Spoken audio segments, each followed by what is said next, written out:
State was able to do a pretty good job on the face-off X in a place where a lot of teams have struggled against the Lynx.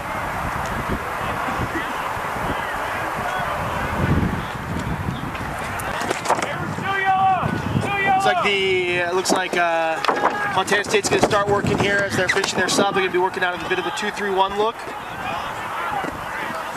Being patient as they get their substitutions on the field. And here we go. Here's a good look. And that'll be a goal. Number 5. Credit that goal to Lancaster, the Division II Rookie of the Year out of Montana State. And it's a nice job of feeling that pressure coming out there. Because early in the offense, CU Denver was pressuring out, and Lancaster just took that pressure, drove it right to the goal, and was able to get a nice, easy goal on the doorstep.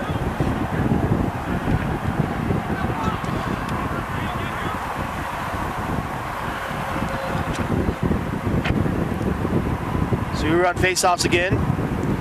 Something to watch.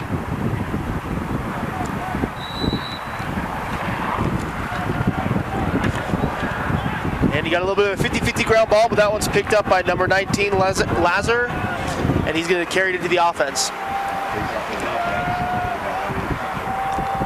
So face-offs have gone one each for the teams to start here. Both of them have been more ground balls than clean face-off wins. Nice cover, partner. I'm back with you, folks. Dan Matthews here.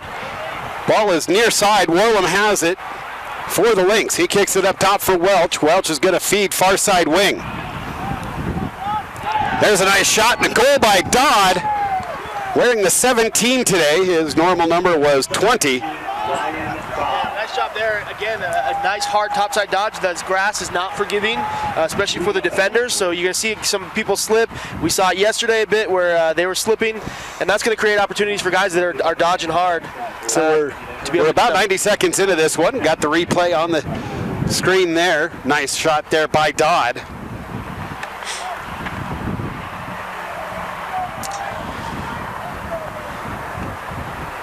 Head back to the face-off X. Whalen and Exton. Exton, a D1 transfer from the University of Delaware. Whalen wins this face-off. Yeah, good job by Whalen of popping that forward, getting it away from the traffic, and being able to cleanly get that ground ball. Lynx and Bobcats played just a couple weeks ago up in Bozeman. The Lynx led that game until about midway through the period and really just ran out of gas more than anything else, ultimately losing that one 14-9 to Chris Kelly's Montana State Bobcats. Yeah, it looks like the Lynx have about 7 players on their bench, and Montana has significantly more, so you think pace of the game is probably going to have an impact for CU Denver. Lewis Richmond dodges from X, gets top side. Save is made by Adam Rosberg. Good save there. Bartu will get the chase on the far side for the Bobcats. He'll feed goal line extended for Brown. Brown, Rusty Gate, backs in, feeds the ball into the middle of the field. Ball's loose. It's going to come out near side, and it'll be scooped up by the Lynx. Nice job there by Kyle Tripp. Tripp out of Golden High School. Ball comes loose on the clear attempt. It's going to be scooped up there by Lazar. Great ground ball by Lazar. Lazar gets the touch, marked up defensively by Pfeiffer. It's a physical game so far. Both of these teams are not afraid to lay the body. We've seen it a couple times already on the ground ball scrums in the clear.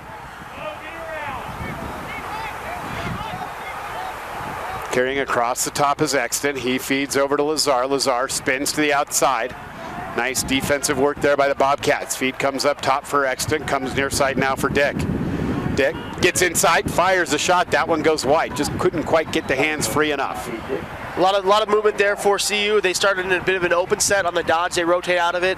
That makes the slides harder for Montana State inside to decide who's going to slide, when they're going to slide.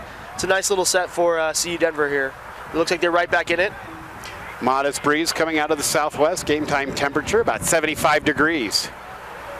2 beautiful days here in the Utah Valley. Little underhand scoop shot goes high. It'll be Dodd back there with the restart for the Lynx. CU Denver relying a lot on the dodge to shoot here, not so much looking for the feeds. Oh, there's one a look inside. Right nice there. Shot there by Warlam, and a bigger save made right on cue by the goaltender Brambrink for Montana State. You see these ground balls, every time they're getting in a clear, it's turning into a ground ball. And that one's going to be a push. And go back to CU Denver.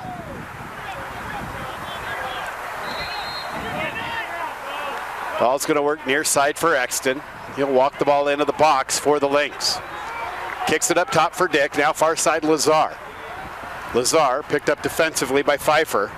Feeds the ball behind goal line extended. It works now near side now for Warlam.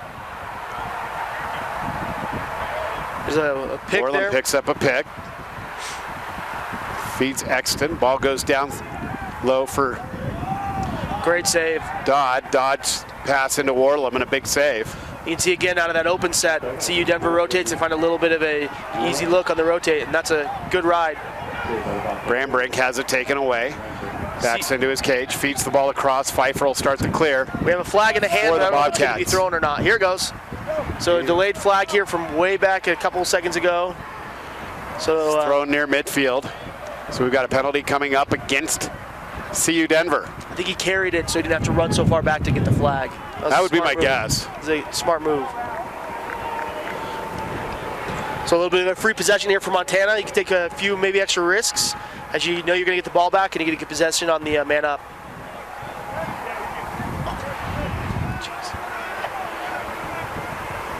Ball works up to the top. Into the cross of Whalen. He'll feed Bartu near side, marked up defensively by Lazar. Bartu dodges downhill, feeds it behind the cage to Lancaster. Over to Brown, back to Lancaster. Lancaster's going to feed his cutter. That ball gets through. Ground ball is going to be scooped up at the top by Rizzoli. Rizzoli feeds it across the top of the box for Whalen.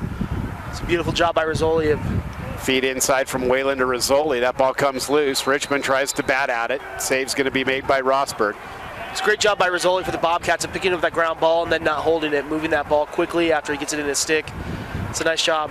It opened up a nice little look. They weren't able to get it, but that's what you want to look for if you're Montana State. Interference call coming up on the Lynx.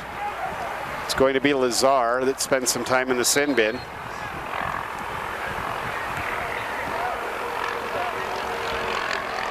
Ball works far side, just above goal line extended for Richmond.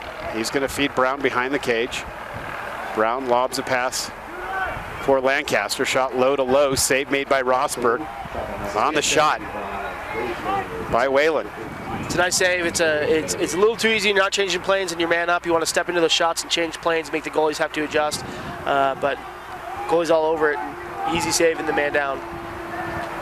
Ball comes near side on the clear. Vizina is going to feed Exton, and Exton will carry across midfield for the Lynx. It's a great patient clear. Sometimes when you're man down, it's easy to lose that patience and try to force the ball to just throw it all the way down. The Lynx saw a little bit pressure, but didn't panic, and they were able to clear that ball easily. Kills the rest of that man-up opportunity, so the Lynx are back to even strength. Exton has been the talk of the league around here. His talent and skill set is unparalleled, especially at the D2 level for the MCLA. CU Denver fortunate to have a young man like this who has the talent and the ability to make everybody else around him better. Yeah, D2 has seen some really great players in the history of the MCLA. Several players that have been drafted into the NLL, and see a lot of these good players get in here and they're able to make their impact known pretty quickly. Pass picked off. Here come the Bobcats. On his horse across midfield. That's not the shot you want. Is the defenseman Stanley takes a bad shot. The Lynx are going to come the other way immediately. No numbers here, so this should be a slow break. You can see already, CU Denver's got they're running through a bunch of their guys. They don't have many subs here. They're going to try and keep everybody fresh. 1-1 midway through quarter number one here at the RMLC Championships presented by Prodigy. There's a shot and a goal. Great look on the inside. Trevor Carrasco scoring for the Lynx. Yeah, and that was a great job again of taking advantage of how they start in that open set. It makes you think you need to slide adjacent. And Montana State slid adjacent. They're able to dump the pass straight behind the slide here. So you see slide comes up adjacent, dumps it right behind him, and then he's walking in with nobody on him to get a nice finish. Winner of this one gets an automatic bid into the MCLA tournament, which will take place just up the road in Salt Lake City May 7th through the 12th. The interesting component to all of this is if the Lynx win, I think Montana State's resume is strong enough to provide 2 RMLC bids, something that has happened seldom, if ever, in the MCLA tournament. Yeah, and it's, if you look at the RPI, you know, something the NCAA uses, it's certainly not the gospel truth, but Montana State has climbed into the top 5 of the RPI in the past couple of weeks, so they're certainly going to be in the conversation no matter what happens today, and I'd like to think that they probably have a good chance of getting 2 bids. The only losses for Montana State are to numbers 1 and 2, St. Thomas and North Dakota State, and they beat Sierra Nevada. They will have gone undefeated up till now, pending the outcome of this game in the RMLC. Exton's shot bounces out in front. Good save is going to be made by Brambrink. Montana State in transition. They've got numbers. They're working 5-on-3. Feed down low. Richmond, another pass, and can't come up with it is Lancaster. But that's a much better fast break for Montana State there. They were patient with the pole. He's able to get it to an attackman and get a good opportunity. Couldn't complete it, but that's a much better fast break and a really good job of Montana State defense of getting that ball up and out early to be able to create that transition opportunity. Montana State's got a pull on here still, so they're going to slowly go through their subs. It looks like they've only got 4 out there right now, so they can send a second one. We'll see how long it takes until they catch that, but they're playing with 5. There's a shot by Richmond. It goes wide. There for the backup is Lancaster. So Montana State's still playing man down here for a little bit. 5:49 left to play in the first period. The Lynx holding a 2-1 lead. There's their extra guy just got on there, so they caught it, and now they're 6-on-6, and they'll start the offense. Ball works far side, Rizzoli. Dodges along GLE, tries to make the feed inside to Whalen. Whalen can't come up with it. We've got a 50-50 ground ball. They'll let him play on. Whalen scoops the ground ball. Has his pass picked off in the middle of the field by Torrey Welch. And the Bobcats are really looking to feed that ball inside or to try and get some skip passes, and so far not a lot of luck today, but they're going to keep forcing it. A good ride by the Bobcats. You can see them swarm to the ball as soon as that ball got picked up. There were 3 Bobcats all over it. It's going to be tough to clear by yourself there.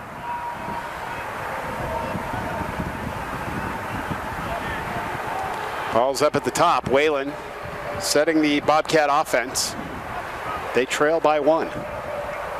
Mitchell dodges downhill, takes a shot that goes over the cage, out of bounds. Richmond has the backup. He'll recharge the batteries for the Bobcat offense. I think it's kind of cool that we have a matchup of 2 canines in this game. There you go. It's like you got a lot of Huskies in the league. Canines, yeah, all over. Next matchup features Buffaloes and Indians. That's right. That's kind of cool too. Classic tale. Ooh, great that shot. Goes wide by Richmond. Chase for Mitchell.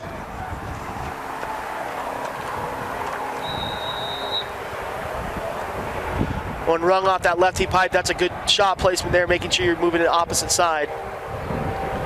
Nice swim dodge. There's a bounce shot. Pushed away by Rosberg. Really disciplined shooting by the Bobcats here. Those are hard shots to save and keep, so you can kind of prevent yourself from giving a turnover by a clean goalie save by shooting an opposite side. And so this is a good long possession for the Bobcats, and a lot of that has to do with credit for aiming in the right spots. And a great takeaway check there. A nice lift up in the hands to be able to create that turnover. I don't even need to say anything. I'm going to go back down, soak up some sun.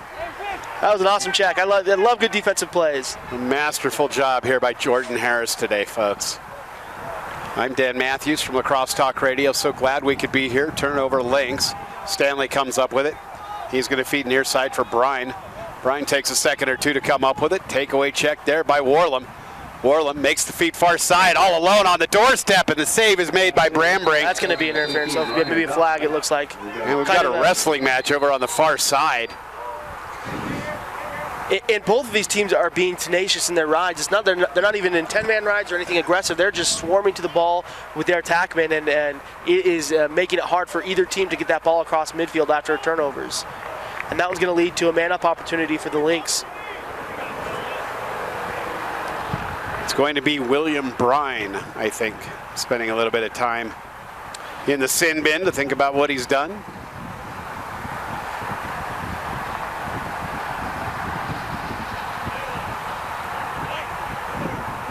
No.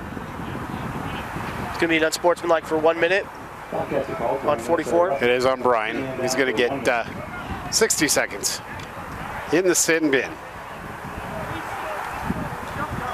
So here's our first look at the CU Denver man up.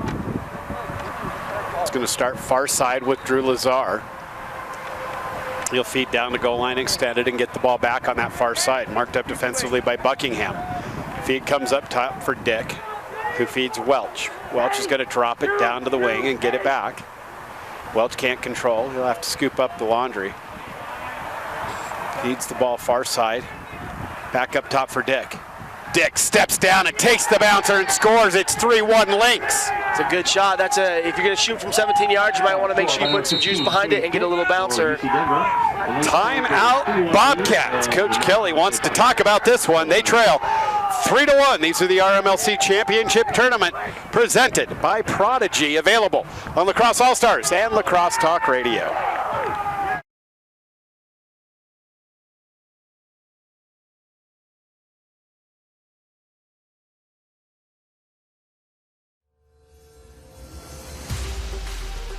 I'm Greg Gurenlian, known as Greg Beast. I played for the New York Lizards. I just retired from the MLL, and I face off for Team USA. An elite level face-off man looks for a couple different things. First thing is the pinch points of the head, the flex points, how it wraps around the ball. The second thing you look for is the scoop. Is it rigid enough and can it help you get an extra couple ground balls? The third thing is you want durability. You don't want to have to go buy a new head every few games, so this head basically encompasses all three of those.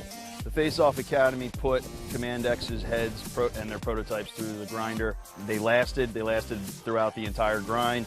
They flexed exactly how we wanted them to. So not only were they pliable, not only were they durable, but they were also used in a lot of different facets. So it came out with a pretty good rating. The UA Command X. Dive under, take over. Welcome back to Clyde Field. A much needed timeout for Coach Chris Kelly and the Montana State Bobcats.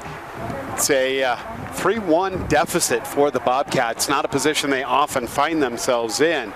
But what an exciting time if you're a CU Denver Lynx, because in this process, if you are able to sustain this and you get to go on and play in a tournament, the recruiting campaign becomes so much easier because now you're a champion.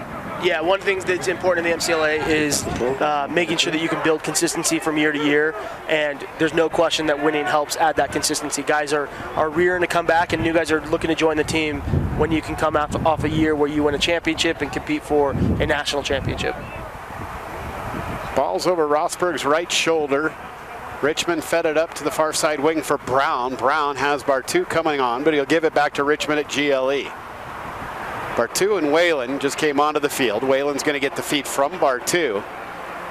2:25 to play here in the first quarter. Bartu dodges downhill, spins, feeds Rizzoli at the top of the box. Ball works down to Lancaster. He rings one off the pipe. He'll get his own back up on the near side. Yeah, and if you're the Bobcats, you don't want to change too much. This game's 3-1 in favor of the Lynx, but it's been pretty even. The difference is kind of the ability to finish the shots, not necessarily get them. Lancaster sweeps all the way across the top. His hands are free. Nice save by Rosberg. Rebound comes out to the Bobcats. Trying to scoop it up. Should be a push. Would be Rizzoli. Will have a push on the Lynx.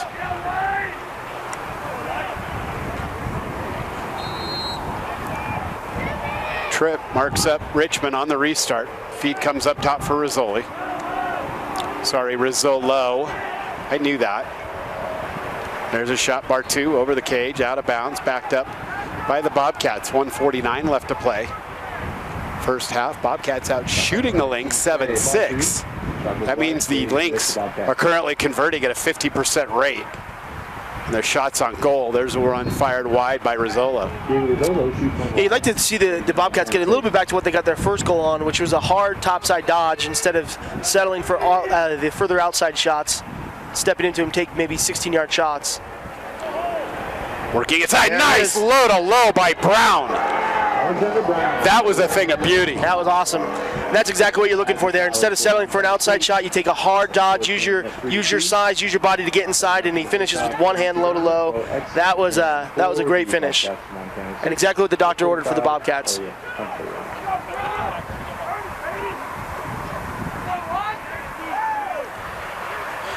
One and a half left to play in the first quarter. Bobcats cut the deficit in half, trailing 3-2. We're back to the face-off X, where so far the Bobcats have neutralized the threat of Bo Exton. Exton, one of those great all-around players. He's not only the face-off guy, but he's also a two-way midfielder. Has the raw talent to stay on the field. That was a great job popping that ball out to an unnatural spot. It's not incredibly easy for a face-off guy to put a ball there, and he is able to spin around a little bit during the face-off and pop it out to a spot where only his guy could get it. Yeah, and the awareness with the time that they actually have to release that clamp and get it out, it's gotta be quick, or pick it up is amazing. Yeah, that's an elite level play right there. It may not look like much on the TV, but that's a very tough play to pull off. Lazar, far side wing, makes the feed all the way across the top of the box for Exton. Exton is marked up defensively by Pfeiffer. Swims a past Pfeiffer, tries to go to the upper right 90. That one got away from him a little bit. Warlam was there for the backup, though, for the Lynx. 40 seconds left to play here. First quarter. Warlam with the carry. Gonna cause a turnover there. Warlam, a Grandview High School product. Ball comes into the cross of Lancaster. Lancaster dodges past goal line extended. Makes the feed.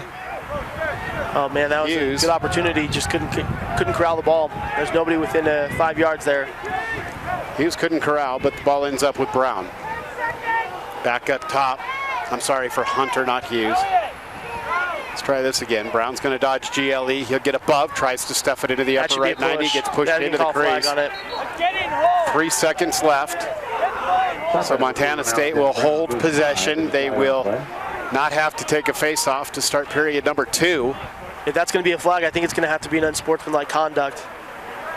The ball was released, so it can't be a push. Referees are talking about it. I mean, I guess it could be a push. Could be. It's all up to them, but probably shouldn't be.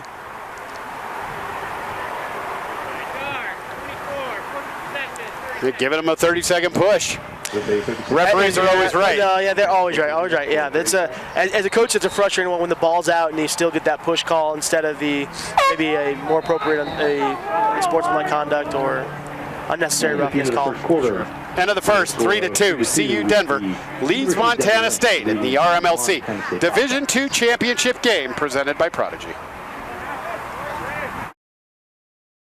Founded in 2009, Lacrosse Talk Radio has the most live and up-to-date coverage of the fastest sport on 2 feet. Whether you're listening to one of our over 200 live youth, high school, collegiate, or professional game broadcasts, or our regional specialty shows, Lacrosse Talk Radio gives you access and insight to your favorite teams and players. Visit us at lacrossetalkradio.com for our broadcast schedules in the Rocky Mountain, Tri-State, and Mid-Atlantic regions. Lacrosse Talk Radio, the official voice of the MCLA.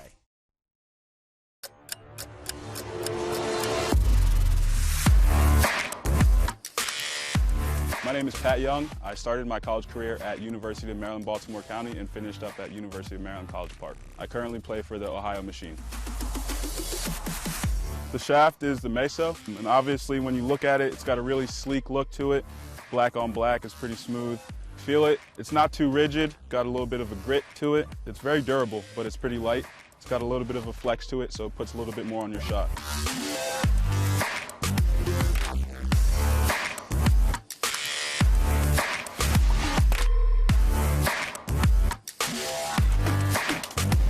UA Meso Composite, balanced, battle tested.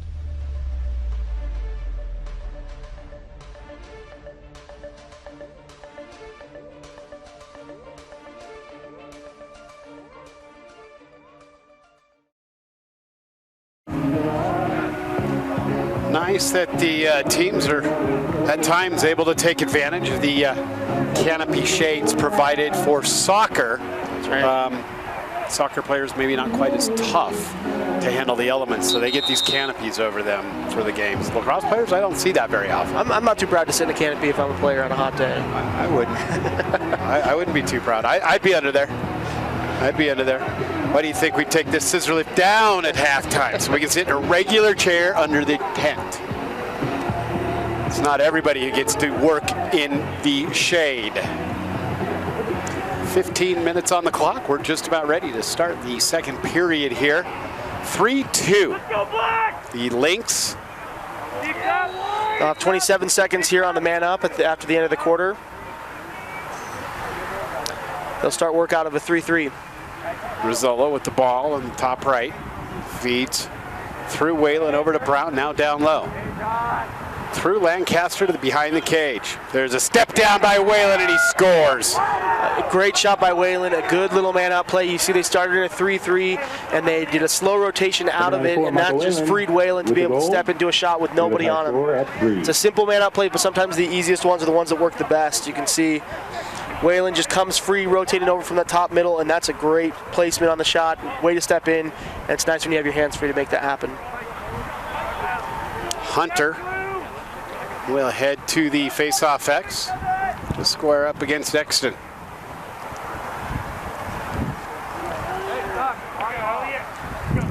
Very even game so far. Both teams generating a lot of opportunities on their offensive end. Exton pulls this one out to himself. Yeah, beautiful ground ball there. Be able to reach out with one hand and snag it out of the midair.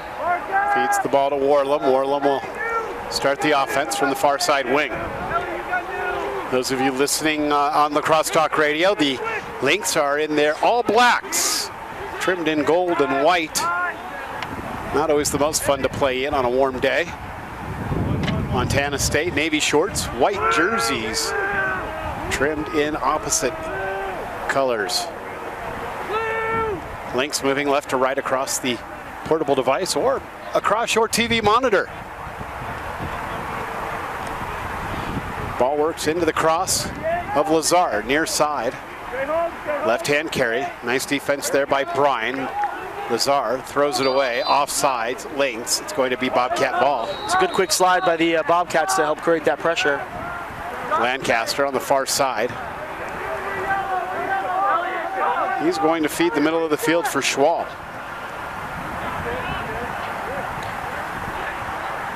And for the Bobcats, you probably want to keep it going through Whalen here. He's had a great second half of the first quarter, and he started off with a nice rip here in the second. He's been kind of their quarterback, kind of their guy they've been looking for today, and he's done a nice job of finishing. So Whalen looks to set the offense from the top. He's picked up defensively by Martinez for the Lynx. Whalen spins to the inside, makes the feed Rizzola. Rizzola fires a rocket. Save is made by Rosberg. A great save by Rosberg. Yeah, Rosberg's had a couple huge saves so far today. He's probably kept this from 3 or 4 goals that are point blanks that he's had a nice job stepping into and making saves. Again, Warlam to set the offense from the far side. 3-3 our score, 12:43 left to play, first half. Lazar makes the feed across. Welch unable to come up with it. Warlam on the chase in the corner, gets knocked off of it. A great play there by Greener. Really Ball nice comes shot out, now. give the ball to Montana State.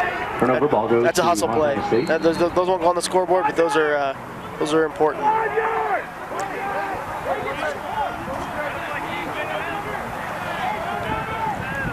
Slow break opportunity here for the Bobcats. Looks like they'll be content to sub through, play a little 6-on-6. Mitchell with the ball. Cuts across the top of the box, feeds far side for Lancaster. Anyone else? Lancaster marked up defensively by Vizina. Ball works all the way across to Brown. Brown has Madigan at the top, makes the feed. Madigan feeds on for Grant Jackson. Jackson dodges downhill. He had a goal yesterday. Ball works behind the cage. Richmond feeds up top for Mitchell, steps down, hits the crossbar, bounces back off of a player and into the cross of Rosberg. Okay, the Bobcats are getting great looks almost every possession for the last 3 or 4 possessions.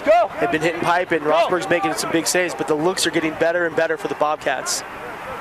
Nice job, Kyle! Big game going on up the road here in just about an hour or so at Westminster College.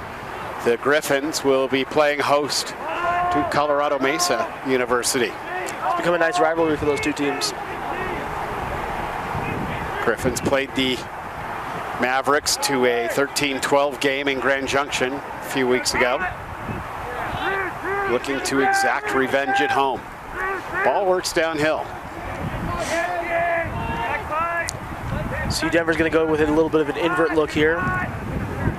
Dick Take carries, the short stick behind, or maybe all the way around. Dick carries through X and all the way around to the far side. Drags Manning with him. Makes the feed to Exton. Exton's got a short stick matchup. He'll want to eat this one up. Exton fires the shot. That one goes wide of the far side pipe. Yeah, you're right. That's a good matchup for the Lynx. They'll probably try and keep getting that matchup as much as they can.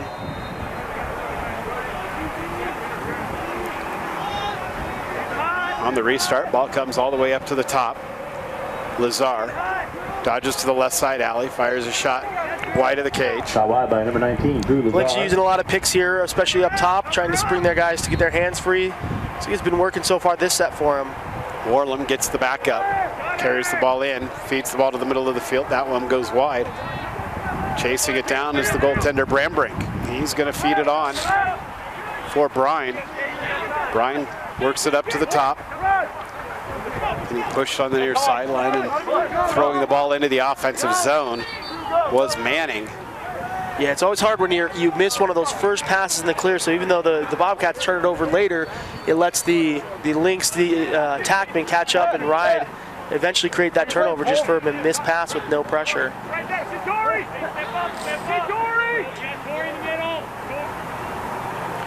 So the Bobcats using a little bit of a 3-3 ride.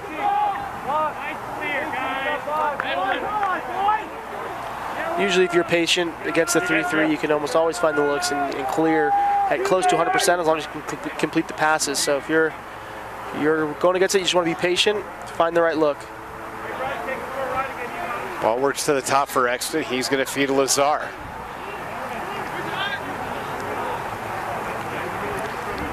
So polar opposite. Plays a lot different at the Division II level than it is the Division I level here in the MCLA. Division II seems to be slowed down, a little bit more deliberate. We've got 2 flags down on the field, 4 flags down on the field, 3 flags down on the field.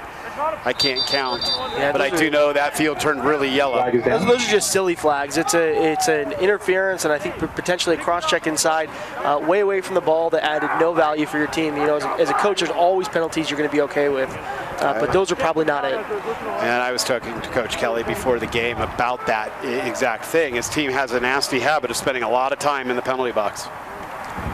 This one's going to cost them because there's going to be at least 2. I think they might be on the same player. So they may just stack and give him more time, but there's going to be at least 2 flags here. Get done here, we'll get the call. 2 penalties on White, 44. Unnecessary roughness, 1 minute. White, 44. Interference, 30 seconds. It's going to be a minute and a half of penalties, and they're both going to be on the same player. No, there are different players, 54 and 44. Oh, 54, okay. I thought I'd get 2 44s. Okay, I lied. 54 still out on the field. Yeah, so they're both on 44. There's going to be a minute and a half of penalties. There's going to be an unsportsmanlike conduct and an interference call. Clarification on the rule book for our viewers. Minute and a half of penalties. If we score in the first 30 seconds, release or no? No, it will release the first 30 seconds to 1 minute left. So if you scored in 3 seconds, you release the extra 27 seconds. Okay. Good clarification for our viewers. So the objective would be to push the pace. Yeah, see if you can get one in the first 30 and have the advantage of another man up. Nice bouncer there by Lazar, just missing over the crossbar. Yeah, You can see after several games on this same turf, that area in front of the crease is starting to get chewed up a little bit, which make bounce shots even more predictable if you can place them right. Nice defense there by Montana State. Buckingham's going to come up with the ground ball. Buckingham will carry across the midfield stripe for the Bobcats. Makes the feed into the offensive zone for Kruger. Kruger's going to carry behind the cage. He'll set the Bobcats there. I'd expect a hard ride coming from the Lynx. You see the double team ready to come. Kruger gets trapped in the corner. He's going to be working the sideline, gets away from it. Comes all the way up top. Makes the feed into the middle of the field. Yeah, nice job going through that. Nice job going through that pressure. Instead of stopping your feet, you really got to run to open space there. Sometimes the tendency is to turtle and try to protect the ball, but he ran right through it and was able to find that space, and that'll kill the rest of the penalty. Bar 2 with the ball for the Bobcats. So I guess carries behind the cage, marked up by Tripp. Carries all the way to the far side. You know, I guess one good thing about having a lot of penalties during the year is your man down unit is experienced and solid. And that's what you saw out of Montana State there. We're back to even strength. Brown with the ball. We're tied at 3. 7:06 left to play in the first. Dan Matthews and Jordan Harris with you. Nice downhill dodge. Whalen gets another. Yeah, Whalen looks unstoppable when he's getting his hands free. He's got just a crank, and his placement is on point here. Bobcats can keep feeding him the ball and keep getting good results. See here, just a simple alley dodge, but he's able to get his hands free at the last second and pull that ball opposite side. Great shot. Pfeiffer for Montana State, seeking a little bit of attention from the crack training staff here at UVU. And they don't have a lot of bodies to spare. So we have a different face-off guy out there for CU Denver. Can't catch a number from up here right now. He's squaring off against Hunter. I think that's Welch. Welch was out there a couple times yesterday. Ball comes loose. That actually was Exton. Was Exton. Ball works near side high. Lazar. Lynx trailing 4-3. 6.5 to play in the first half. You know, and before the game, talking with the Bobcats, one of the things they said on faceoffs, they wanted it to be a 50-50 ball. So they've done a pretty good job of getting to that 50-50 ball, but the Lynx are doing a great job of winning those 50-50 balls. He attempted a hidden ball trick there. Only got them for a second. Lynx make the feed up top, just trying to redirect it toward the cage. Was Dodd. Looks like they're going to call it a shot. Going to get overridden and go back to CU Denver. We'll have a discussion here, but it's exactly what you said. He tried to redirect it, and so if he got a piece of it and he was trying to get it on cage, you could call that a shot. But they're going to call it a pass. Probably rightly so.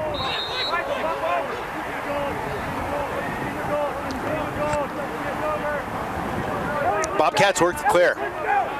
Far side, Stanley makes the feed. Up the field for Schwal. Schwal spins the inside, left-hand shot, gets past Rosberg. It's a nice job by Schwal. I mean, a good job by the Bobcats in the clear, finding a wide open guy and then taking that extra space and just taking it right to the goal. They're on a roll here. They're down 1 to start the quarter, and they've routed off a few straight to go up by 3. Really flip the game here.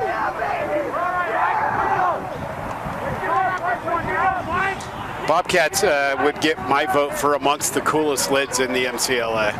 Yeah, they're kind of the same style that Notre Dame wears, that nice chrome gold. It's got the Bobcat on the side. It's kind of subtle, but looks pretty sweet.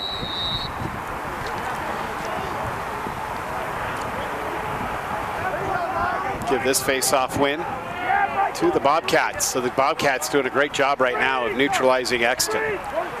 Yeah, Exton popped that ball out. I don't know if it was miscommunication with his wing, but he actually put that ball where he wanted it.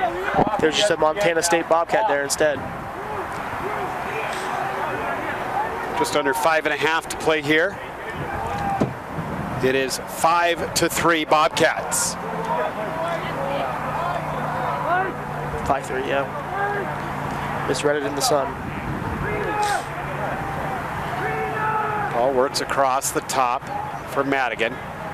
Madigan looks to go downhill. Fires one just off the near side pipe.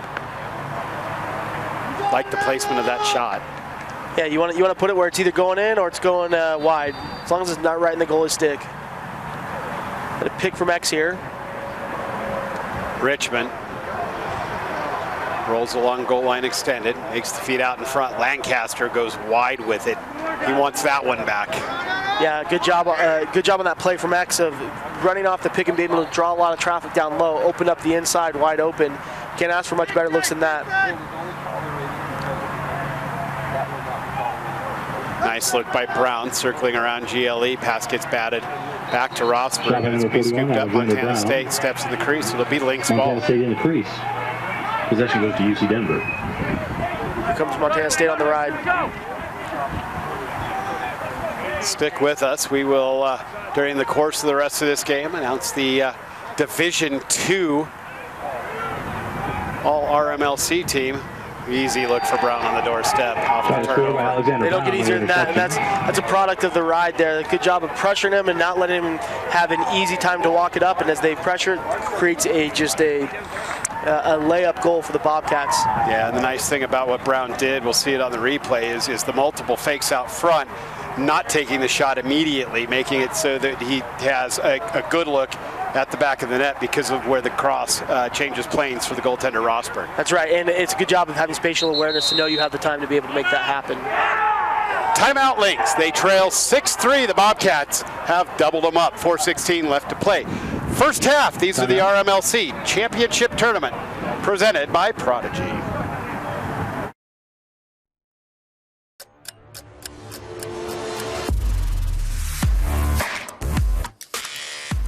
My name is Pat Young. I started my college career at University of Maryland, Baltimore County and finished up at University of Maryland College Park. I currently play for the Ohio Machine.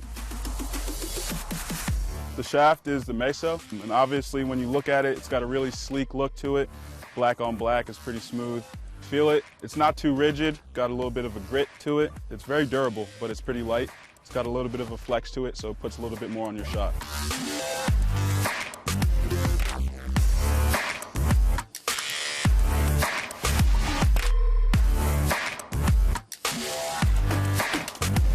UA Meso Composite, balanced, battle tested.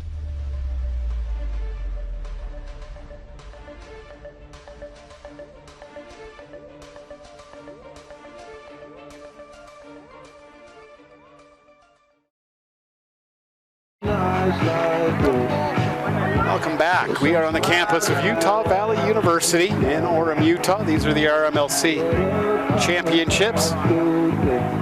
This is the Division II championship matchup between Montana State and CU Denver. CU Denver really needs to win this game if they're to get into the tournament. But a great showing all season long for the Lynx. They trail by 3 here. What do they need to do to work their way back into this one, Jordan? Yeah, I think part of it on defense, they're probably going to have to start sliding to some of the Montana State dodges. They've started to do a good job of putting them away. Saves that they were able to get in the first quarter. They haven't been able to get in the second quarter, so that means you're going to have to send a little bit more help to the Dodgers, slow them down, and then on offense, get better quality shots for the Lynx.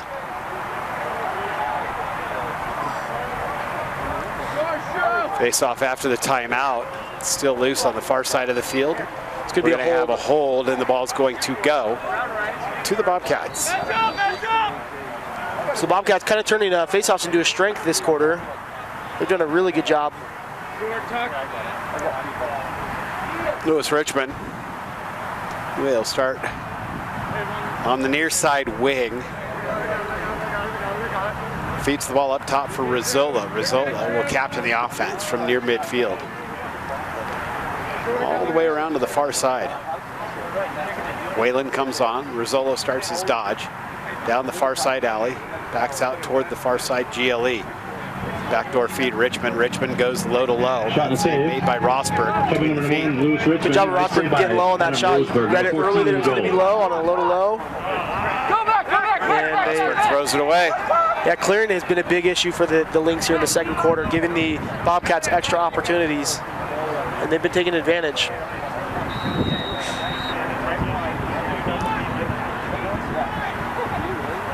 Feed behind the cage for Brown. Wind picking up a little bit here as we near halftime. Ball works far side.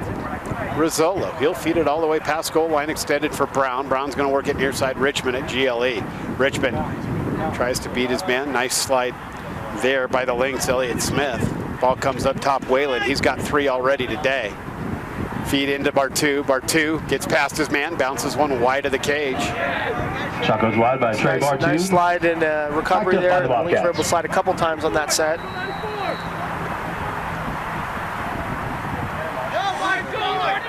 Bobcats, Brown behind the cage at X. Loses the ball, scoops it up after he fell. Lancaster, near side, skip pass far side, intended for Rizzolo, goes out of bounds. See if the Lynx can clear here. Ball out of bounds to UC Denver. Yeah, and you see a couple of players slipping. The places on the field where you get the most action, right in front of the cage, some certain dodgy spots behind, the X at midfield.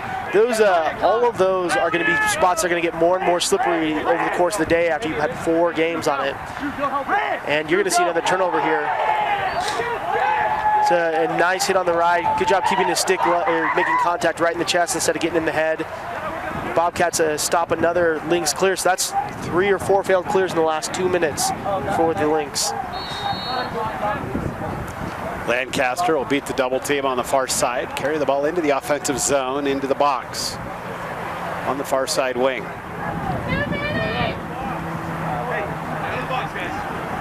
Lancaster maintains possession. He's marked up defensively by Vizina.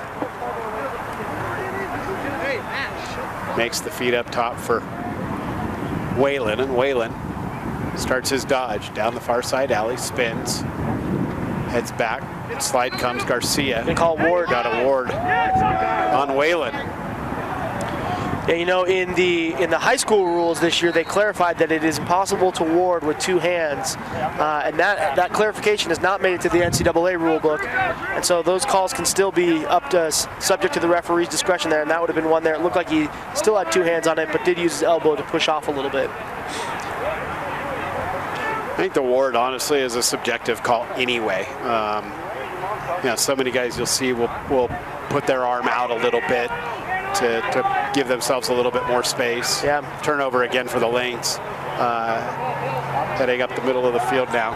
I like the Schwal. clarification for high school. I think it makes it less likely. Oh, beautiful. Tic-tac-toe spin. Lancaster shot. That I have no ball idea where ends that up ball is. in the cage, out of the cage, Outside. on the net. Oh, shot in the Wow, what a great job. We've got rattled up Lynx player on the far That side. should be a push. We're going to have a Nope. turnover. Looks like we got a flag down here on the backside, though. Might have had a better view of it. Flag is down. Got a couple of players that bit the dust for the Lynx, Tripp and Lazar. Looks like they are going to call a push.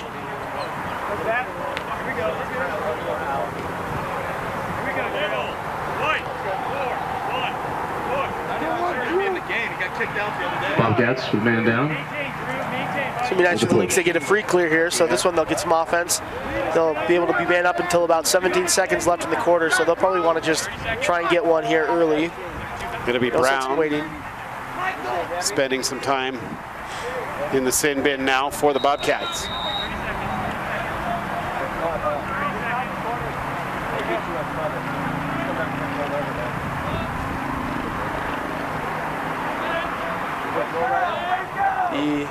There's a bouncer, nice Beautiful shot, a great look, Back just up wide. by the You Lynx. can see how patient they are on their man up there. They're kind of waiting for that one easy look. And that time they were able to find it inside, just went wide.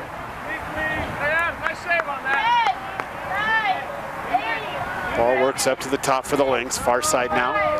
Welch with it, kicks it back up top to Dick. Dick feeds Lazar. That'll be the end of the penalty. 17 seconds left in the half. Buckingham tries to body out and get Good the man ball. We're going to get a Got loose ball. flag. We're going to get a slash there. Hard shot into the rib Flag is cage down. of Ryan Dodd. Dodd came into the weekend with 21 goals, 26 assists. He's reeling a bit. He is. Can't tell if ribs or Frustration a little bit. a little bit of everything. He's going to come off to the side. Bobcats It's one of those things you really want to be careful as you have the momentum. You're Montana State. Don't give it back on the easy things like a penalty that's going to let the Lynx not only maybe get a shot here if you go quick, but hold it and start the second half with the ball. Man up. Lynx hang on to it. That's the end of the first half. Our first half score 6-3. Montana State out shooting the Lynx 15-6. Lynx have got to get more balls on cage if they're going to work themselves back into this one in the second half. We're going to step aside for the 10-minute halftime break. Come back with the second half of the RMLC Division II Championship game presented by Prodigy, available on Lacrosse All-Stars and Lacrosse Talk Radio. Tribal West is the first name in lacrosse out west. For more than 15 years, Tribal West has been gearing up beginners to ballers. Our online store is super easy, and we save you time and money. And team stores, let us do your work. Our deals for both men's and women's MCLA teams are flat out lax-tastic. We just made that up. Sublimated unis, made in the USA and delivered on time. Tribal West, proud to be family owned and player operated. Tribal West, look good, play better. You only need to answer one question. Will you accept the challenge to become? No matter where you are in life, no matter your interests, from award-winning business and STEM to performing arts programs, there's a place for you. A place for you. A place for you at UVU. A place to engage, to rise, to succeed, to become.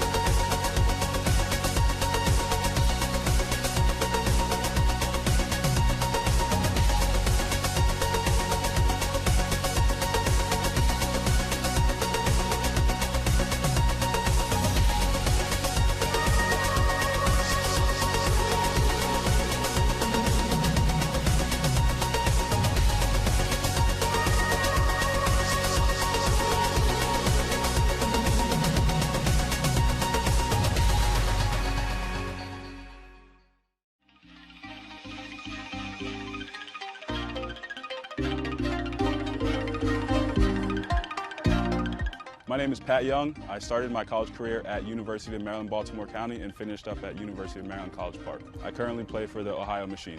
This is the Under Armour Banshee. It's the mid-level lacrosse cleat. What I like about it is it's got a low cleat feel, but with the protection of a mid to high cleat. I'm usually a guy who likes to protect my ankles, but I don't like to lose the mobility and feel like I'm wearing a heavy cleat.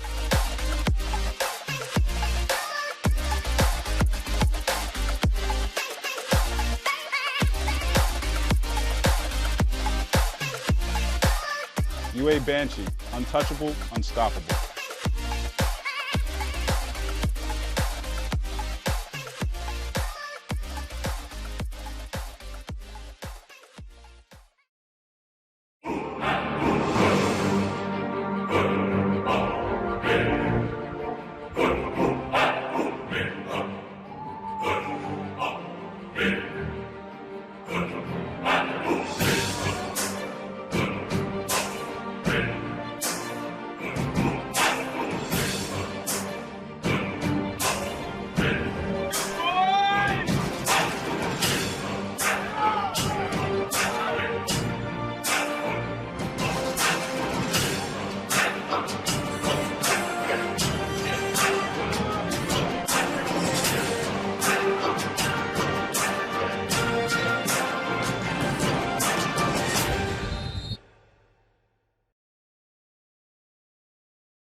I'm Greg Gurenlian, known as Greg Beast. I played for the New York Lizards. I just retired from the MLL, and I face off for Team USA.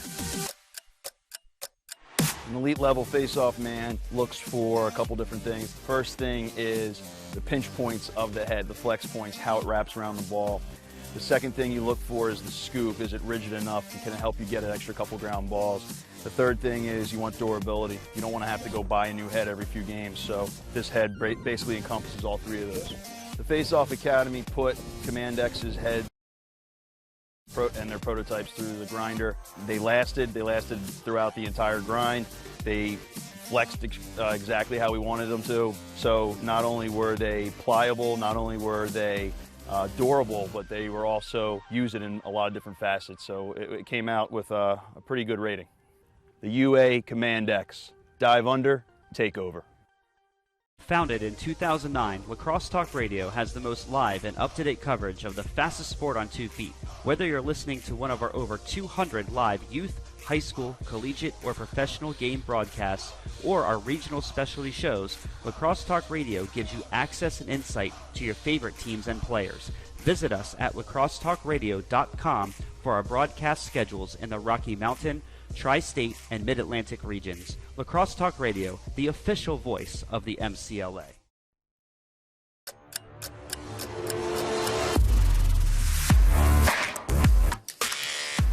My name is Pat Young. I started my college career at University of Maryland, Baltimore County and finished up at University of Maryland, College Park. I currently play for the Ohio Machine.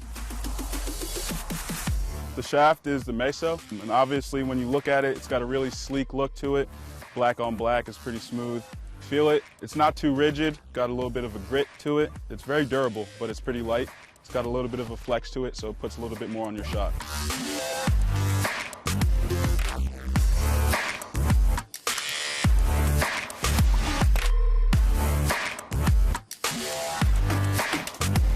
UA Meso Composite, balanced, battle tested.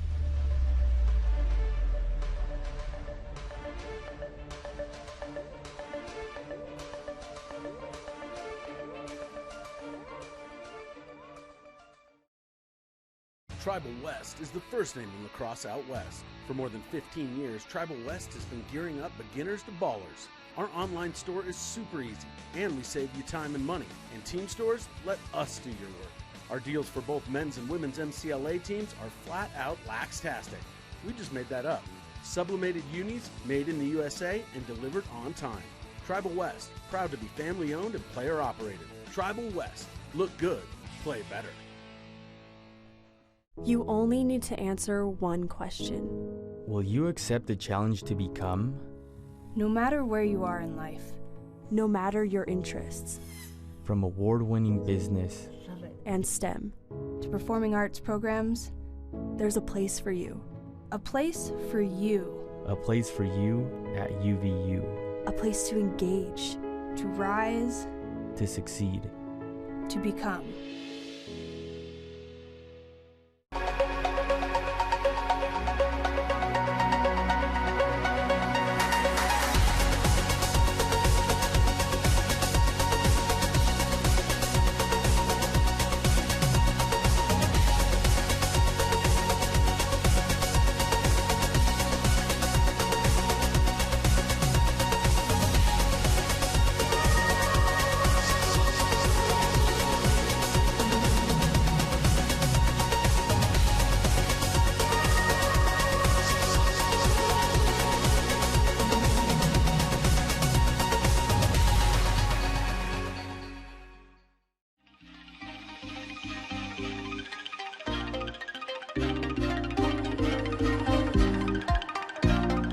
My name is Pat Young. I started my college career at University of Maryland, Baltimore County and finished up at University of Maryland, College Park. I currently play for the Ohio Machine. This is the Under Armour Banshee. It's the mid-level lacrosse cleat. What I like about it is it's got a low cleat feel, but with the protection of a mid to high cleat. I'm usually a guy who likes to protect my ankles, but I don't like to lose the mobility and feel like I'm wearing a heavy cleat.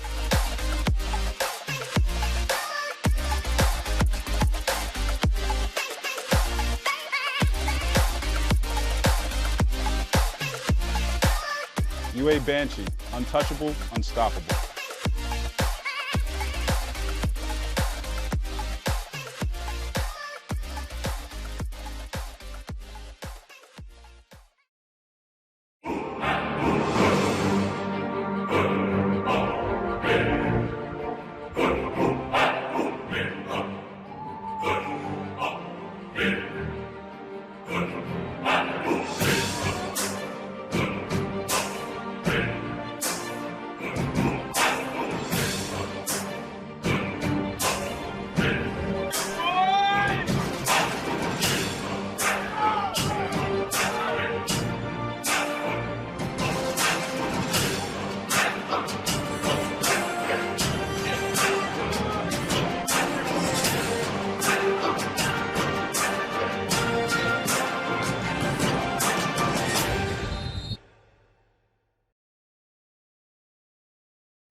I'm Greg Gorenlian, known as Greg Beast. I played for the New York Lizards. I just retired from the MLL, and I face off for Team USA.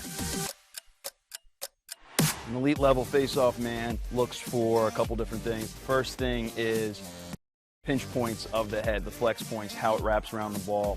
The second thing you look for is the scoop. Is it rigid enough and can it help you get an extra couple ground balls? The third thing is you want durability. You don't want to have to go buy a new head every few games, so this head basically encompasses all three of those. The Face-Off Academy put Command X's heads and their prototypes through the grinder. They lasted throughout the entire grind. They flexed exactly how we wanted them to. So not only were they pliable, not only were they durable, but they were also used in a lot of different facets. So it came out with a... We are back. The second half has started. The Lynx had a free possession. Ball works down low for Exton. He can't come up with the ball. Gets knocked off of the loose ball. That was a great play by the Bobcats. Stanley. Yeah, nice job boxing out there. That's teach them that from the time they're young, and that's perfect execution. Got a whistle here. So we may have had a chin strap come undone. Yeah, Exton's buckling up. Thank you. Get this one started. Lazar, far side, spins the ball down to goal line extended. It comes back up to Lazar, middle of the field, Dick. Dick steps down over to Lazar. About a little less than 30 seconds catch left on the penalty. Ball inside, wrap around, nice look. Exton standing just above the crease, wrapped it around. Sent it just wide. Warlam. Neck and neck on that back up. Ball behind the cage. Exton brings it up above GLE, feeds Welch. Welch feeds Dick. Dick over to Lazar. Lazar marked up by Stanley. Will give it back to Dick. Dick over to Lazar.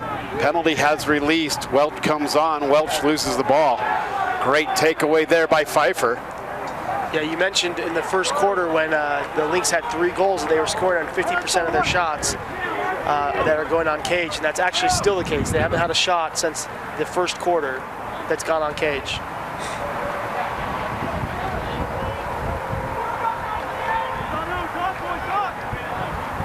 Richmond dodges the near side, feeds Rizzolo. Rizzolo to Richmond. Richmond spins back down the goal line extended. Keeps his head up. He'll kick the ball to Bartu. Bartu to the middle of the field now. Whalen with 3 today. Downhill, fires one. Rosberg makes the save. It's going to be scooped up by the Lynx. Whalen. That one hit the pipe and the back. Off the post by Alex Rogelberg. We'll start the clear. Welch, far side. See potentially an adjustment there for the Lynx at halftime. They got the ball up and out to a short stick early. Khaleesi inside Warlam, can't hang on. Ball gets scooped up by Stanley for Montana State. Warlam started thinking about the shot before he had the ball. Pass knocked down. Carrasco comes up with it, gives it to Warlam. Good job by Carrasco, just getting your stick up in the air and put it in the right spot. Warlam spins up top, feeds Welch.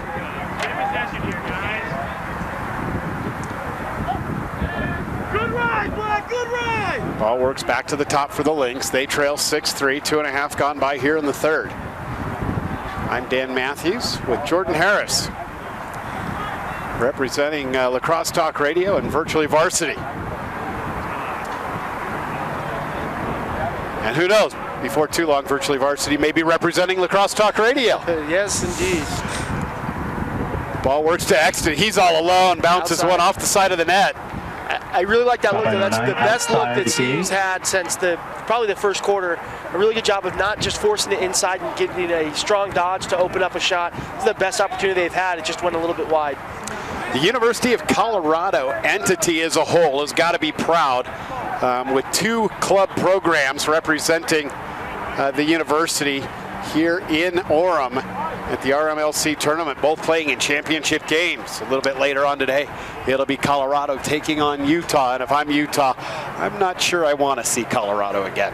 Yeah, that game was ended up looking heavily in favor of CU. Game was a little bit closer than it looked, and I think that of any team in the MCLA, there's probably not a better adjustment team than Colorado. They do a good job the second time they play you.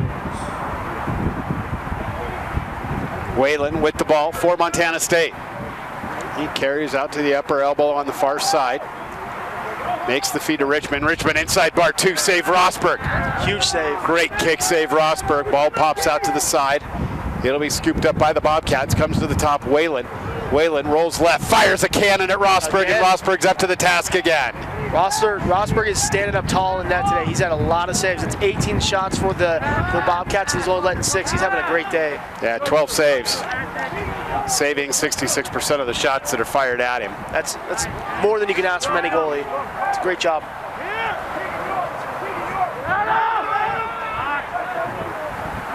Love the patience from the Lynx there in the clear. It's exactly what they need, get the ball to the offense. Dexton with it. Makes the feed to the top for Cade Dick. Dick out of Palmer High School in Colorado Springs, Colorado. Yeah, it's fun to see the growth in Colorado. When I played in 2003, half these schools these kids are from didn't even have teams. Right. Imagine how I feel when I played in 1986. It's slightly different. 13 club programs in the state of Colorado. There's a shot, pushed aside. It's a nice look by Dodd. Ball's gonna stay in bounds. Oh, shot goes wide. Looks like Montana State's gonna get called for playing while they were out of bounds. No rush, guys, no rush. No rush, Drew. Lynx will maintain possession. Lazar has it at the top of the box. He dodges down the near side wing, spins, loses his footing, splits a double team, but loses the ball. That ball's going to go off the cross of Jackson, roll into the corner, and be scooped up by Lazar. Lazar carries it back into the box, behind goal line extended. Greener picks him up, feed comes out front, pass is intercepted. Here comes Whalen. Whalen on his horse. They've got numbers, 5-on-4. Whalen pulls it out to the side, feed inside. There's a shot and a save. Great job there by the goaltender Rosberg on Lancaster. I mean, in addition to making the save, he's able to gather it in. That creates a turnover for you. That's great. Yellow. Get in possession, Cade. Great job, Adam. Ball works to the top.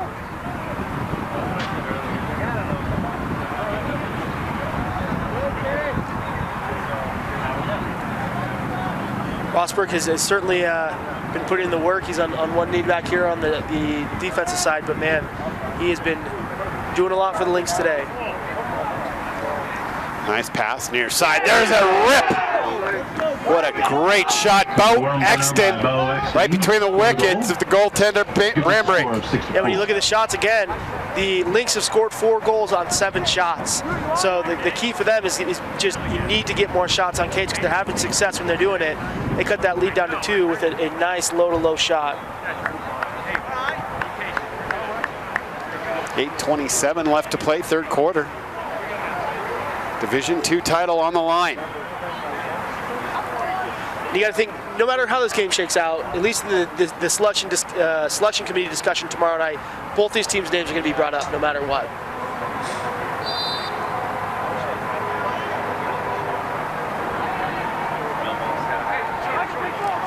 Face-off win for the Bobcats. Ball works high, shot goes wide by Buckingham. Shot by number. Here we are midway through the third quarter, wide. and the Montana State Bobcats have actually had the upper hand at the face-off X. Something that was a little unexpected coming in. In the regular season game, it sounded like Montana State also had a good day at the X zone. Shot by Richmond goes high and wide. Shot goes wide. It's going to be scooped up in the corner. Brown has it, feeds it all the way to the top for Rizzola. Just about midway through the third quarter. It's a 2-goal game here at Clyde Field at Utah Valley University. Bobcats and Lynx. He's over offside there. Yeah, the knee will get him. They're giving the over and back. With the It's either over and back or it's offside. Either way, gives the ball to the Lynx.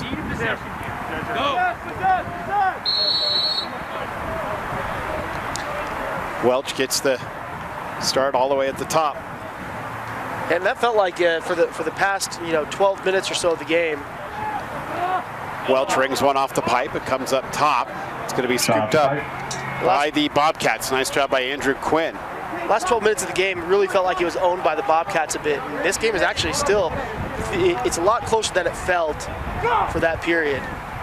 Well, we have to remember that it was the Lynx that jumped out to that 3-1 lead. Yep. So the Bobcats had to kind of control it for a while in order to take the lead. To build up a 3-goal lead on their own. Seems to have settled in. Pace of play very deliberate here today. Yeah, if you're the Lynx, or if you're the Bobcats, you probably want to get it back to Whalen. He's had a great day so far. Lancaster fires wide. Shot by Lancaster. That's the look. Goes wide. Stays with the 8 to 10 yards above goal line extended. Bobcats will retain possession. Brown has the ball. Oh, that's a beautiful There's shot. a nice Pipe look. down. That's a bar down finish there. Nice job dodging from X, being able Nice to wraparound goal by drive your number 41, defender right in the Alexander crease and then Brown. roll coming up across X and being able to stick that one high and away.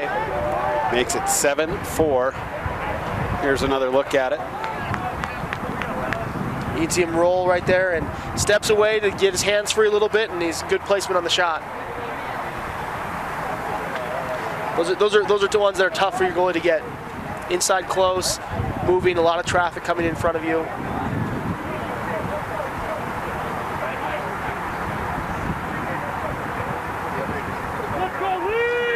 Got a little game going here on the face-off wing with the LSM putting his stick in front of the CU Denver player's face. Little bob and weave getting away from it.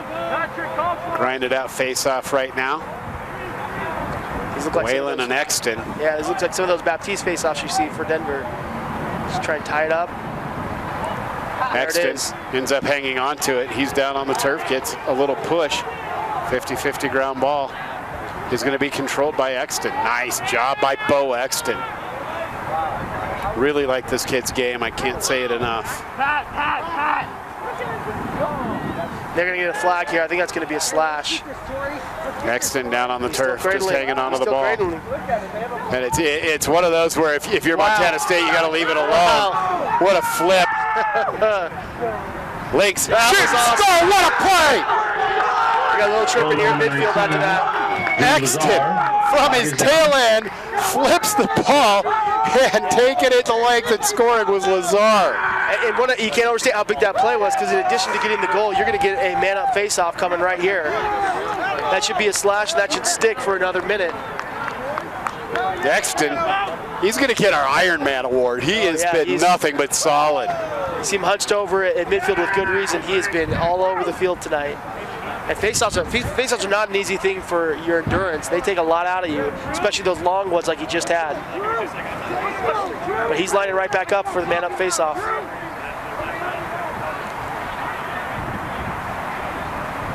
Looks like we're going to get a 1-minute slash here. We've got a man down off to our left also for Montana State. I don't know if we're cramping up or took a hit. So indeed the call is a 1-minute slash. The Bobcats will be man down for 1 minute on the slash call. On the face-off, you have Coach Chris Kelly wants an explanation from the officiating crew. You can see the conversation on your screen if you're watching on Lacrosse All-Stars. Yeah, I always appreciate it as a coach when a referee's able to come over and tell you the call. Even if you disagree with it, the fact that they're willing to come over and explain it, that's a sign of a good ref. I want to thank Jeff Burnell at Lacrosse All-Stars for hosting this on their platform. They do a great job with live coverage, and I saw something earlier today on LinkedIn that they really would like to expand their live broadcast platform. We'll see what we can do at Lacrosse Talk Radio, and they'll like to help them out. A huge face-off win for Whalen there on the man down. That's face-off controlled by the Bobcats.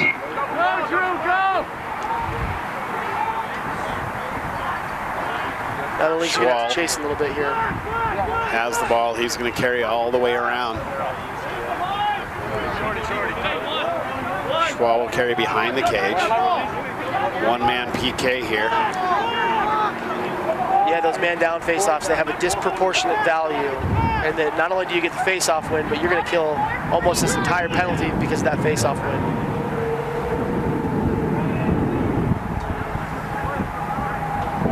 Ball's behind the cage. Brown has it. Marked up defensively for the Lynx by Tripp. Tripp's had a really nice day playing defense there for Max. And had a lot of space from dodging against him today. Penalty is released. So Richmond comes back on as the penalty is killed. Back to even strength.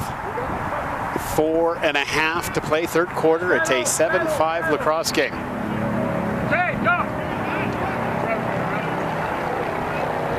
Feed to the inside. Lancaster safe. Rosberg. Rosberg standing on his head, still saving at a 66% clip. Another inside look and a beautiful save. I mean, you could not ask for a better look, and he's able to get up there, Rosberg, get up big and make that save. I mean, he's having the game of the year for him.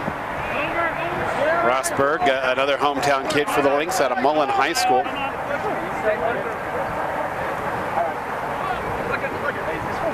Here comes the aggressiveness from the Bobcats on the right. They're going to force the pull to carry over.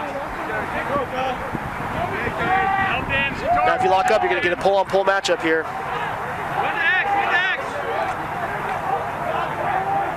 That's exactly what you want from the Bobcats. Bobcats take it away. Feed comes to Lancaster. Gets away from Lancaster. It's going to be chased down by Vizina. Nice little goose through the legs. Scooping it up is Dick. Dick. That's got to be... Now, I think he tripped over his own 2 feet. Flag came down anyway. I don't think anybody ever touched him, to be honest with you. It looked like the ice pick may have spoked him in between his legs, but I guess we might be able to see if we get a replay here. But from the ref's point of view, it looked like he may have made contact to trip him.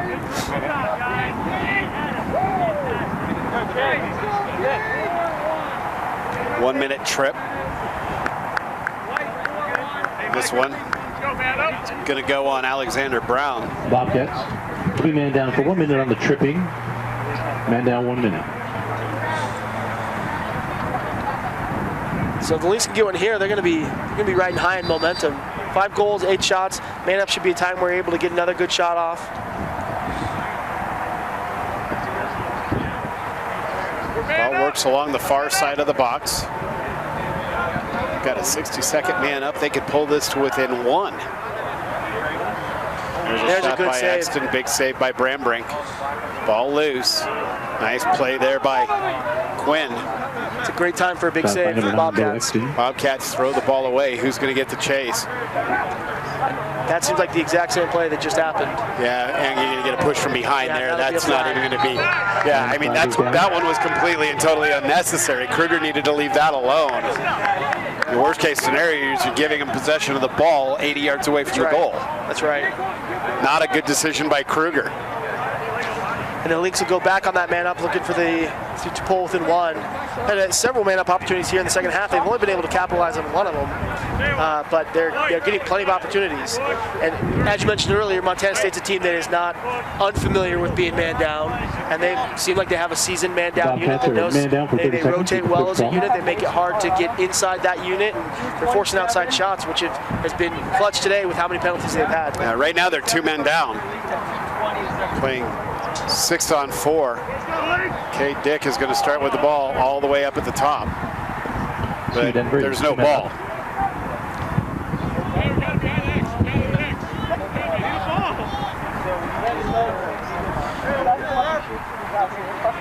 Here comes one.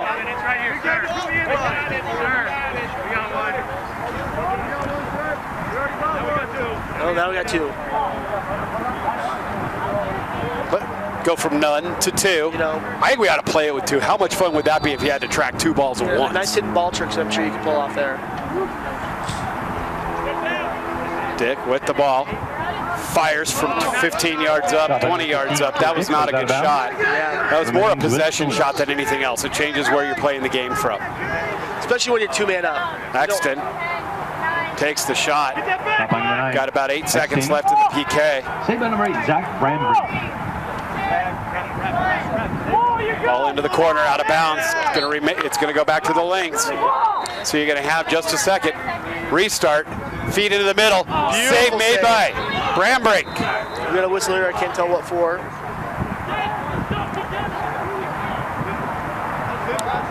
We definitely have a whistle. I don't know why they stopped the action. Yeah, no signal yet.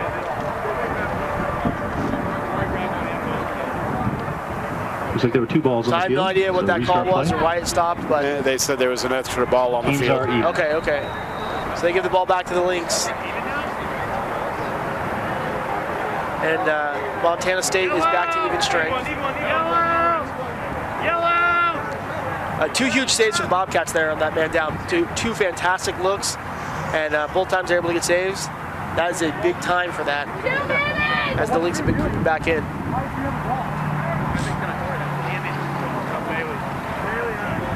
Turnover for the Lynx.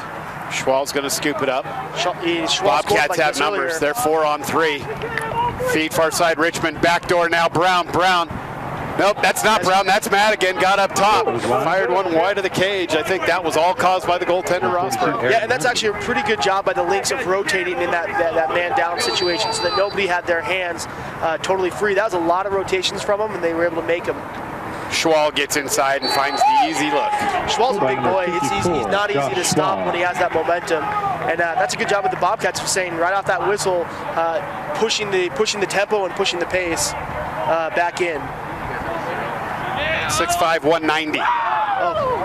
He's a big boy. Yeah, he's a big boy. And we were talking about that Montana State sideline and how big those kids are. And they're not just being raised on the farm in Montana. I mean, these kids are coming from all over the place to attend Montana State. I've had numerous conversations with Chris Kelly, and he talks about how many kids really just fall in love with the school when they come. Yeah, you see kids from Massachusetts, California, Oregon.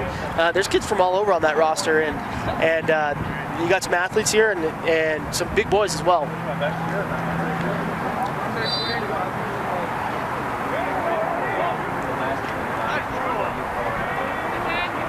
There's a face-off win for the Lynx. Trailing by 3. 1.5 left to play in the third. Ball works to the far side. Lazar has it.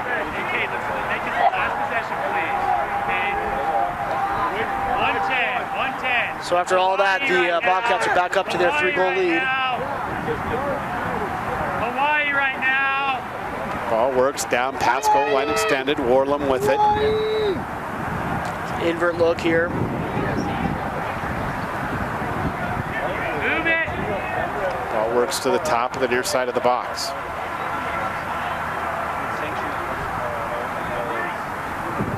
You're starting to see a little bit of the fatigue set in. The pace has come down here a little bit in the third quarter from what it was in the first and second. A little bit less up and down, a little bit more patient.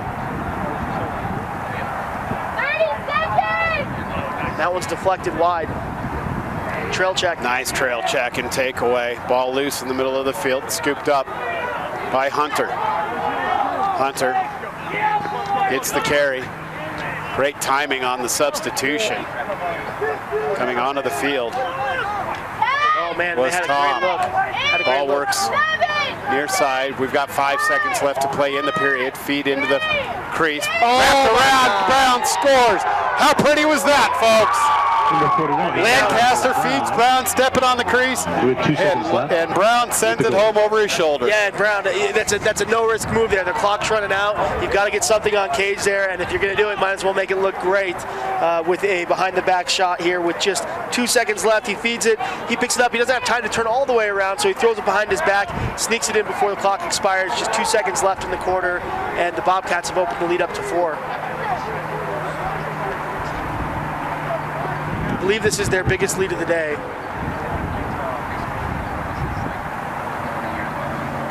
So 2 seconds, probably not much going to happen here on this face-off. And that is the end of the period. 9-5 is our score at the end of 3. And it ends, the period ends on a beauty from Alexander Brown off the feed from Lancaster. This is the RMLC Division II Championship game presented by Prodigy, available on Lacrosse All-Stars and Lacrosse Talk Radio.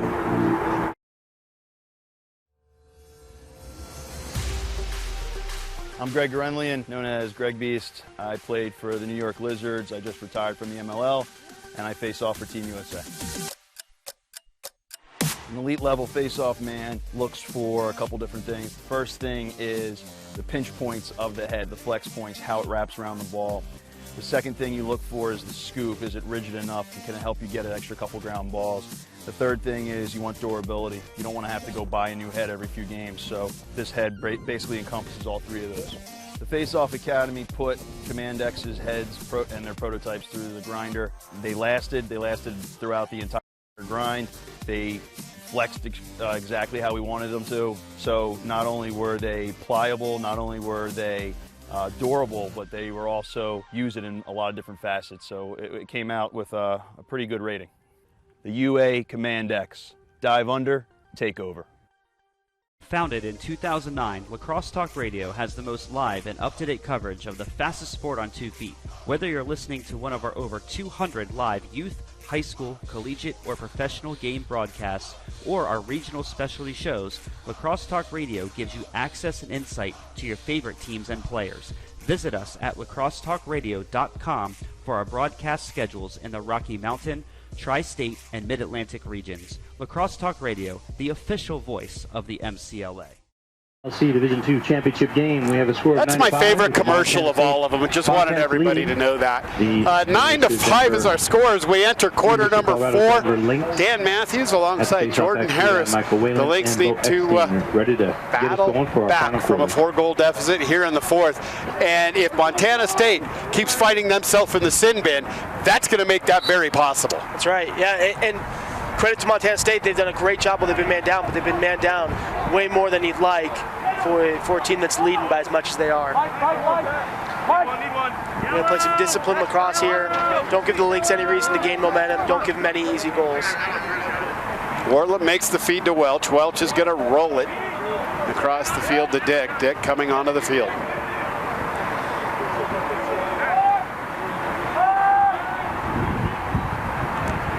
Ball's going to work near side for Dodd. He'll work off the screen from Lazar. It's a real small world when you talk about the lacrosse community. I knew I recognized the name, and it was because my son and Drew played on the Colorado Select team, U13, together about 9 years ago. That's awesome. It's a really small world, and to see these kids grow up and see the young men that they become is really, really cool. Blake Bruner, an attackman at Westminster, was also on that team. Sam Shepard, who plays attack at Colorado College, on that select team. So it was a pretty loaded team up in Vail. Goes wide. The Lynx are getting some good shots here on this possession. This is one of their better possessions in terms of consistently moving the ball and getting shots. They haven't been able to put any on cage yet, but they're getting some decent opportunities here. Shooting at a 50% clip. Lazar has the ball at the top of the box. He'll dodge downhill, fires one on the bounce shot, and gets past the goaltender, Brambrink. They've had a lot of luck with that shot being low and skipping it. Getting a little tiny bounce, not necessarily a huge bounce, just enough to get it over the goalie's stick as he dips low. They're shooting super well today. 6 goals on 11 shots on cage is a good shooting day. You see there, just that little skip puts it up and over the goalie. So it's back to a 3-goal game. Lynx hanging tough. Let's go, Cat! Let's go, Cat! Head back to the face-off.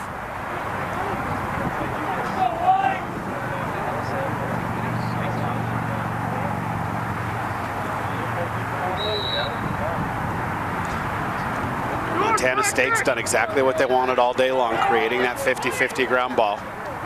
Grab check. I think we doesn't mentioned dislodge the ball, but Montana State ends up throwing it away from the pressure. You know, we mentioned it earlier that face-offs, how physically taxing they are. And when your best face-off guy is also potentially your best offensive guy and maybe your best D-midi, it's easy for that to wear out here as you get into the 4th quarter. Go, Jimmy. Come on, come spread the field. Spread the field, Stu. Lynx being patient, but not a lot of looks to be had here. Tip is going to go off Montana State, so that will stay CU's ball. You got 2 minutes. Ball was tipped, stays with CU Denver. Here come the Lynx. Feed goes to Welch. Welch fires one Shot wide there of the by number cage. 6, Welch. I like that look from Welch, though. Shot wide. It's a good possession shot. Ball Dodd is on has the the field. backup. He'll reset the Lynx offense. Especially with the success they've been having today shooting. If you can get that one on cage, that's the same template of shot that they've been using to score a good chunk of their goals today. Dodd gets above GLE. That's a shot. Dodd with the shot that goes wide. There's no backup. That's not a good shot the to take. Bobcats. Goalkeeper Zach Ideally, when you have that guy coming up Bramberg, from X, you have somebody who's mirroring him that's rolling around back to be the backup on that one. It looked like That should have been Trevor Carrasco on the backside. We're on the same page there. They're going to be aggressive here in the ride. Kruger feeds for Brown. That goes out of bounds. Ball out of bounds to CU Denver. Exton makes the easy feed across the midfield stripe for Dick. Got to give a lot of credit to the Lynx. Not a lot of subs, not a lot of bodies to run, but they've not slowed down. You're seeing their attack sprint to those rides to get those balls back. It's impressive. Hot day here in Orem. Ball works up to the top for Exton. Just enough of a breeze, at least for us, to make it so it's not too hot. It was warmer yesterday, even though the temperature was about the same. Ball loose out in front. Stepping in the crease are the Lynx. The call's a push. Oh, looks like that's going to be a push. Called a push. I thought they were calling a crease violation. That's what it looked like to me. Whoa! Going high. That one's going to be out on I-15. That's going to go to the Bobcats on the back. It did make it out onto the interstate, folks. How'd you like to be one of those drivers and hear this thud against your car door at 70 miles an hour? That's good. I have not seen something that far off target in a long time. Yeah, it looks like it just slipped out of his pocket right before the shot, and it went sailing. That was 60 feet in the air. Montana State has the ball. Whalen's going to play catch with Richmond on the near side. Bartu will be the last substitution onto the field for the Bobcats. He'll get the feed from Whalen and give it back. 9-6 is our score. 11-11 to play. If you're the Bobcats, you probably have the ability to be a little bit patient here, but you don't want to change what you've been doing that's been successful, so you don't want to go into a shell too early. Shot goes wide off the cross of Welch. Don't go away, folks. University of Colorado and the University of Utah will square off in an RMLC/Pac-12 matchup. Hint, hint to anybody who may be paying attention. Let's get more Pac-12 schools into the NCAA. Utah's paving the way. Ball works to the top. Rizzolo's going to feed Whalen. Whalen works the ball back to the top for Rizzolo. Rizzolo works to the near side wing, picks up a screen from Bartu, makes the feed behind goal line extended. Back up top for Whalen. Whalen gets away from his man, fires the shot past the far upper left 90. Yeah, I love that hitch. He gets everybody to bite on that little bit of a hitch fake, and he's able to get his hands free coming the other way, just missed the cage. That one sails over the cage. Brown will get the backup. It's a nice possession for the Bobcats. A lot of shots, a lot of movement. Everything's been relatively low risk. I've had one straight I got the moves and backed up to it, now I'm covering, That's Brown has it taken away. Rosberg scoops it up for the Lynx. Has a great check by Tripp. Yeah, Tripp's had a few of those today behind. He's been able to land his checks and get that ball dislodged. He's doing a really good job playing defense from Max. Help him, Tori. Yeah! Nice job, you guys. Hey, that's awesome. That's what I'm talking about, Kyle. A little over-aggressive by Bartu. No flag comes out. I think he's lucky that no flag came out. Feed down low. Richmond beats Rosberg. Fake down low, came right over Rosberg's near side shoulder. That's really a great feed. That was almost a, 60-yard feed there. Just before midline, almost all the way to the crease. He's able to put it right in the right spot. That creates that goal for the Bobcats. Here's your replay. And he just comes around. And if you're Rosberg, there's not much else you can do but get big out there like that. And he did as much as he could to try and stop the one-on-none opportunity. Yeah, he literally put it between the triangle that the goal was making with the head and the shoulder. Yeah. And you can't place it any better than that, especially from point-blank range. And Rosberg's not a small kid. He does a great job filling up the net, covering that whole net, and is very agile as well. So that's going to be a procedure call on the Bobcats. That's their first of the half. Ball goes to 10-6 is our score. These two played a 14-9 game in Bozeman. So we're pretty much on pace for kind of the same margin, maybe not as many goals. Yeah, and one of the things you're impressed with, they impressed me about Montana State is every time that the Lynx have gotten a goal and started to come back in, they've been able to answer that, to keep that lead spaced out, to kind of fend off the Lynx from making a run back. You've been the king of D1 knowledge for a long time. I bet you're going to start taking a liking to D2 as well. Hey, yeah, I have been criticized on Twitter for not being enough D2. So we're trying. We're making strides. We're making strides. You're here calling D2 lacrosse, baby. That's right. I can't tell you the number of times I have asked this man to join me on a broadcast, and so he's far too busy for little old me. But hey, our Wilson tournament will get me out. We made it happen this time around, and I'm sure the bug is bitten now. That's fun. Turnover for the Lynx. Montana State with the clear. That's Pfeiffer. Feeds Richmond. Richmond down low. Brown can't come up with it. Ball's going to go out of bounds, and it'll belong to the Lynx. It's like Brown expected a shot there. He kind of turned his head, was going to go for the backup, and it ended up being a feed. Couldn't quite corral it in. Little over 8 minutes left to play. Fourth quarter. Montana State with a 4-goal lead over Colorado Denver. The Lynx are offsides there. Looks like they're going to get away with it.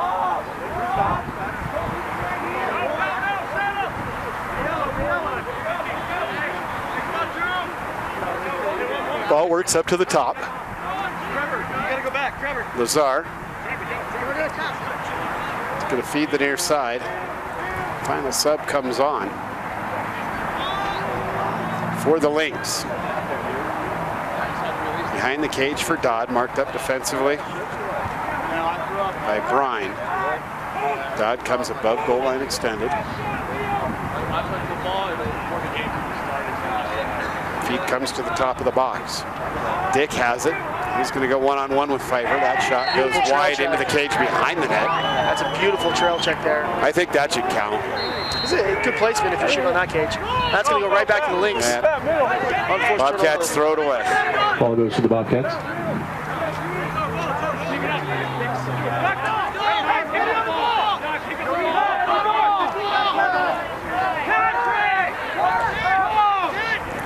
Pace of this game has been pretty consistent. Neither team has used the timeout here in the second half.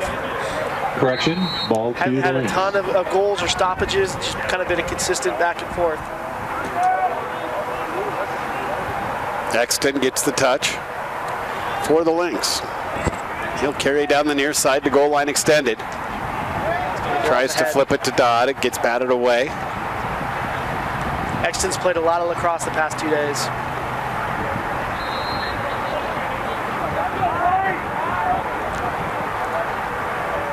I like that dodge, but you'd like to see it keep driving instead of stopping your feet at GLE. That's going to be a flag on the Lynx, or on the Bobcats, excuse me. Michael. Cross check. It looks like what they're going to get him for. Going to call that one, it looks like. It's like 77. Yep. Flag is down.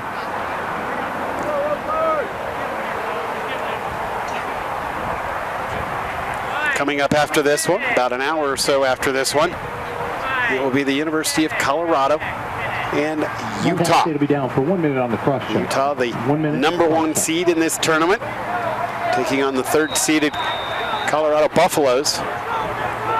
Number 2 in the country taking on number 6. There's a bouncer wide of the cage. That chase is going to go. Shot goes wide. Back yeah, I mean, that's tough. Dodd wasn't paying attention and thought he had an easy backup and didn't hustle for it. In the interim, it was Stanley that chased it down for Montana State. Those are your coach's favorite plays. Ones where you just out hustle your opponent, essentially able to kill a man down opportunity just on a little bit of hustle.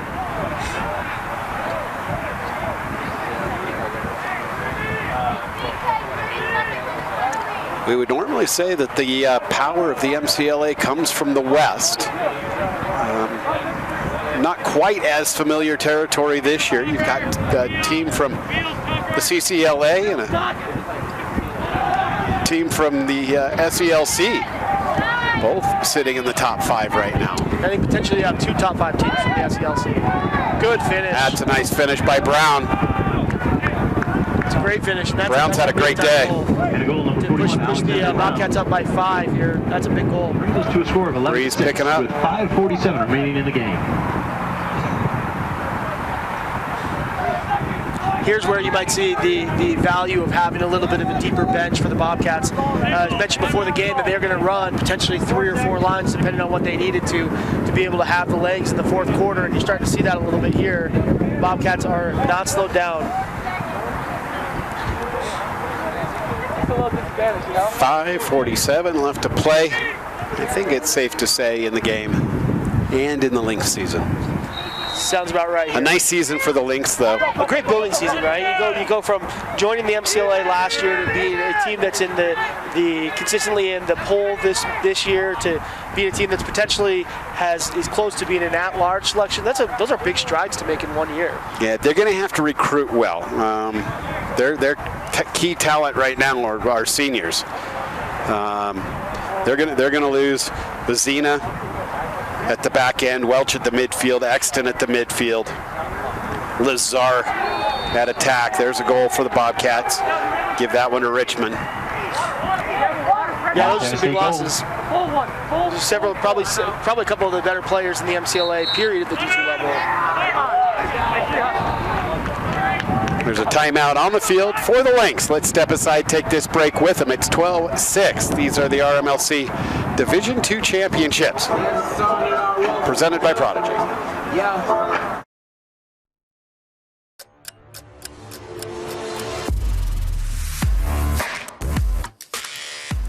My name is Pat Young. I started my college career at University of Maryland, Baltimore County and finished up at University of Maryland, College Park. I currently play for the Ohio Machine.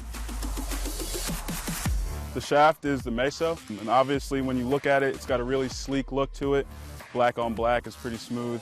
Feel it, it's not too rigid, got a little bit of a grit to it. It's very durable, but it's pretty light. It's got a little bit of a flex to it, so it puts a little bit more on your shot.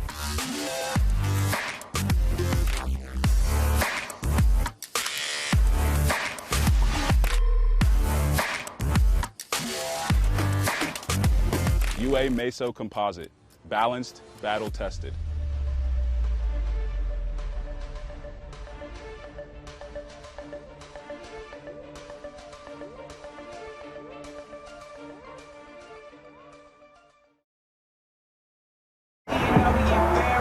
Five minutes, 15 seconds left to play in this one.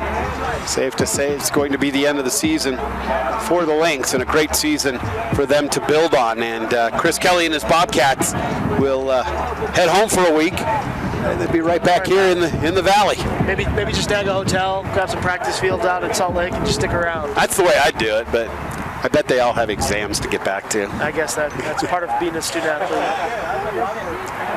Besides, they got a nice luxury bus to make the trip. That's right. The Montana teams always travel in style with those buses. Back to the face-off X. The Bobcats have doubled up the Lynx now at 12-6. And again, we talked about having the legs to finish the game strong. You can really see it now. Bobcats are buzzing. They're flying around the field. Whalen takes the shot. It goes wide of the cage on the near side. Lancaster's there for the backup for the Bobcats. By Montana State. This will be one of those games that really felt pretty close the entire game. It never really felt out of reach for the Lynx until the last minute or two. It was a good showing by them to be able to keep it close, keep it in striking distance. They didn't have the legs and didn't have the opportunities to close that gap. And the Bobcats, credit to them for keeping it that way. Bobcats with top 5 RPI. It'll be interesting to see where they end up being seated in the national tournament. Yeah, D2 is interesting. You have one conference that includes the top 6 teams in the MCLA poll, all from the same conference. There's a bouncer, far side. Rizzolo gets it. David Rizzolo for Montana State. Makes it 13-6 with 4 minutes and 11 seconds to play in this one. With Montana State, they're kind of an X factor. Their size, their coaching. These kids can play.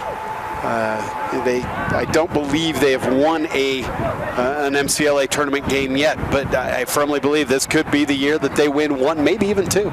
Yeah, that'd be great for the RMLC. That's something from the D2 level. They've kind of always been behind the RMLC D1, but starting to catch up a little bit. There's a lot of talent in the RMLC area playing lacrosse. You know, you're getting more players from Utah that are playing. Colorado's obviously had a boom, and some of that's been siphoned off to the D2, D1 teams. But as you continue to grow the talent all over, you can see the level of play rise for all of these MCLA teams. Here's a face-off win for the Lynx. Ball comes up top for Lazar.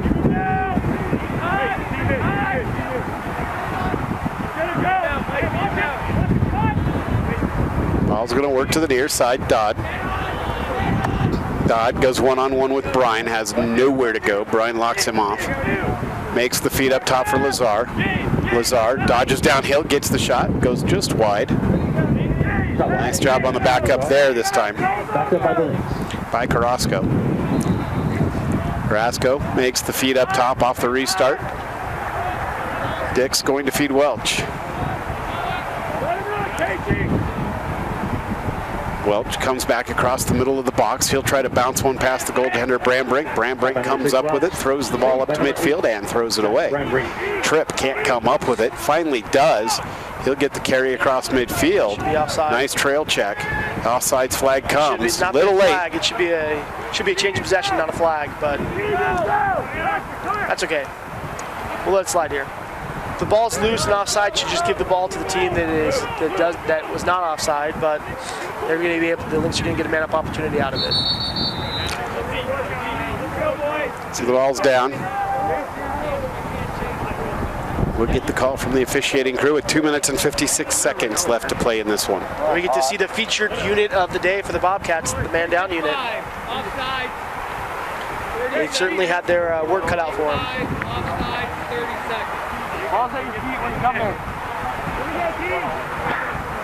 You know, sometimes as a team, that kind of becomes part of your identity. Just this, you embrace the fact that you're going to be aggressive all over the field. You're going to be a high-flying, big-hitting team, and you just accept you're going to be man down, and we're going to get really good at it.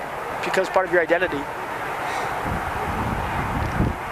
Hexton with just kind of a soft shot inside, trying to lull the defense to sleep. Ball gets chased down in the near side corner. Dodd has it.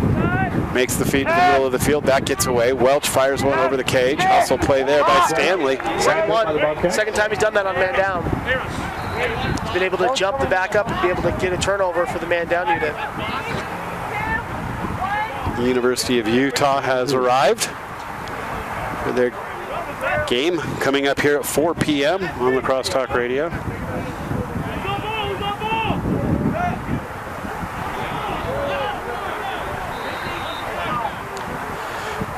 Easy throwaway there for the Bobcats, and the Lynx will get the ball back here. It seems like at this point, probably won't be too upset about it. Won't always play consistent, but they've done a nice job today. Lynx will work the clear. Feed across midfield, Exton.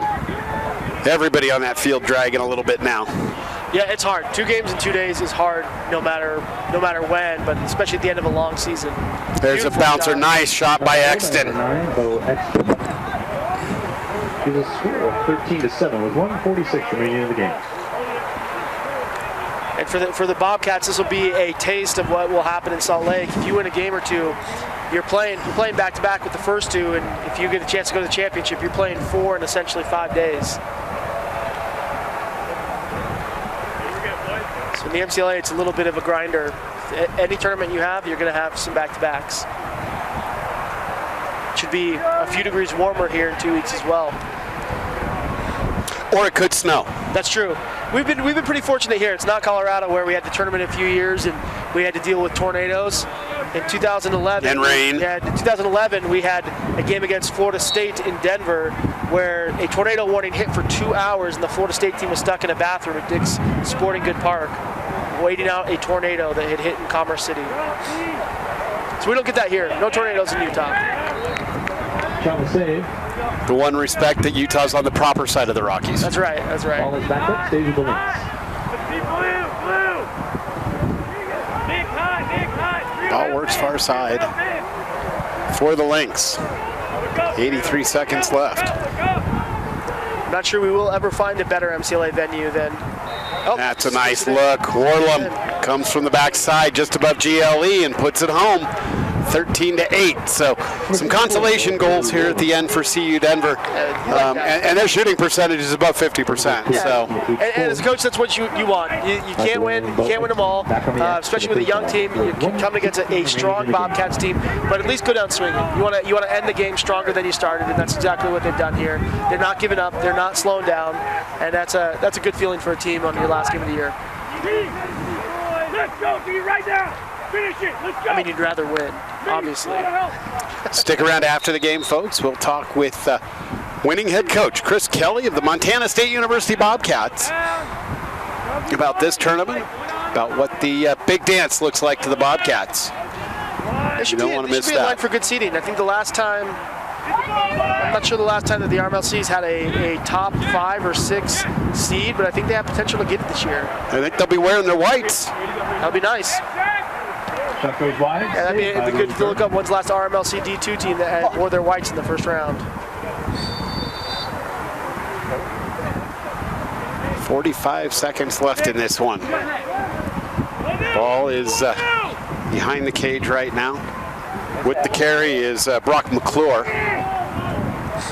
Knew we'd see Brock eventually. Feed comes into the middle of the field. It's picked off by Welch. There's 30 seconds left in this one. Ball works near side. Tom. Pass intercepted. Feed goes to Richmond. Richmond's going to pull it all the way out to midfield. Bobcats will run out the clock on this one. Celebration will start early on the sidelines. The Bobcats are going to the MCLA Championship Tournament just up the road in Salt Lake City, starting a week from Monday. Bobcats are your MLC Division II champions. We're going to step aside for just a minute, take a break. When we come back, we'll talk with Montana State head coach Chris Kelly. These are the RMLC Championships presented by Prodigy. On a fantastic season. Tribal West is the first name in lacrosse out west. For more than 15 years, Tribal West has been gearing up beginners to ballers. Our online store is super easy, and we save you time and money. In team stores, let us do your work.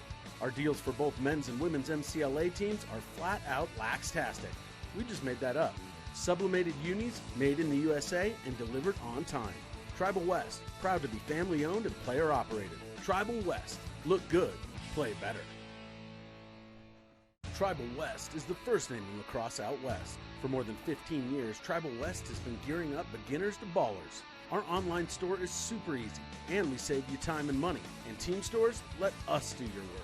Our deals for both men's and women's MCLA teams are flat out lax-tastic. We just made that up. Sublimated unis, made in the USA and delivered on time.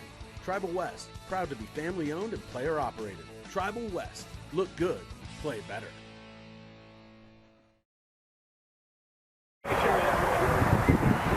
We are back at Clyde Field at Utah Valley University. RMLC Vice President and my cohort yesterday for the D2 playoffs. Dave Leach is down on the sidelines. Teams are going to shake hands. Then we'll present the RMLC Championship Trophy to the Montana State University Bobcats. This will be back-to-back for the Bobcats. And a great game, and a lot of respect between these two teams as well. Yeah, and we mentioned this during the game, but this was a closer than the final score type of game. Both teams fought hard, but Montana State, credit to them and their consistency in this game of being able to play consistent lacrosse for multiple quarters, even in the fourth quarter or third quarter where it seemed like the Lynx were starting to creep back in. They didn't change their game. They didn't step outside of what they were doing. Consistently rode hard. They consistently got the same types of looks on offense, and that consistency pays off. It's a mark of a really good, seasoned, experienced team, and it's a credit to the coaching staff for building that culture, because it's not something that happens overnight. No, it doesn't. And what a game, what a tournament for the Bobcats. 20 goals in 2 days. Actually 30 goals, I'm sorry. 17 and 13 is 30 the last time I checked. But 30 goals in 2 days. They average 15 goals a game. They took control of the game at a certain point within each game and never relinquished. They played hard to the final buzzer each time. So that was pretty outstanding. Maybe we can listen in on the trophy presentation here to the Montana State University Bobcats. And I believe this is the second time. I'm very honored and proud to present this trophy to the Montana State Bobcats. The Rocky Mountain Lacrosse Conference Division II Championship. Class act over on the left side of the field as well, applauding their opponent. There are a lot of teams that will walk away from that trophy presentation. In fact, it could happen in the next game. But I've been on both sides of that. That's a hard time to see something you were so it is. It's definitely a difficult thing, and I know that we are working to get head coach Chris Kelly over here to chat with us momentarily. Coach Kelly! Coach! I need a picture down there. So they're going to line up and try and get a picture in front of the scoreboard here, see if we can snag Coach before. Yeah, let's see if we can snag Coach for just a minute before they get over to that scoreboard. And jack of all trades, Rick Gladys, has amped up Coach Chris Kelly. Chris, Dan Matthews and Jordan Harris up in the box. Congratulations, my friend. Thank you very much. It's been awesome. Thank you guys for being here, making an awesome production of it. Thank you, Rick, and all you guys at Prodigy. It's been a lot of fun. Chris, let's talk about this game a little bit. The Lynx came out quick. You got down early, but you did the one thing that you really wanted to do, and that was neutralize the face-off X by creating the 50-50 ground ball. Absolutely. Bo's a heck of a face-off athlete. So we knew we had to win the war on the floor today. We got to make sure that we're contesting every single face-off. We were able to come away and kind of stifle that a little bit. So that was a big key for us today.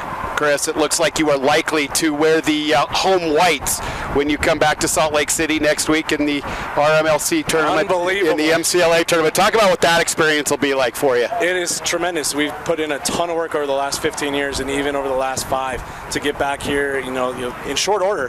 3 out of the last 5 years is going to be tremendous, and to actually get the contested games that we've had against top-notch teams in the nation, getting that higher seed is going to be awesome. So we're really looking forward to it. Outstanding. Chris, congratulations. I will look forward to seeing you in Bozeman this summer. Absolutely. Thank you, guys. Congratulations. That's Chris Kelly, head coach of the RMLC Division II champion, Montana State University Bobcats. Don't go away, everybody. We'll have Utah and Colorado coming up in just about an hour here on Lacrosse All-Stars and Lacrosse Talk Radio. Again, your final score from Clyde Field at Utah Valley University is the Montana State Bobcats 13 and the University of Colorado Denver Lynx 8. For Jordan Harris and the entire staff at Prodigy Networks, I'm Dan Matthews. Until an hour from now, so long, everybody. You only need to answer one question. Will you accept the challenge to become? No matter where you are in life, no matter your interests, from award-winning business and STEM to performing arts programs, there's a place for you. A place for you. A place for you at UVU. A place to engage, to rise, to succeed, to become.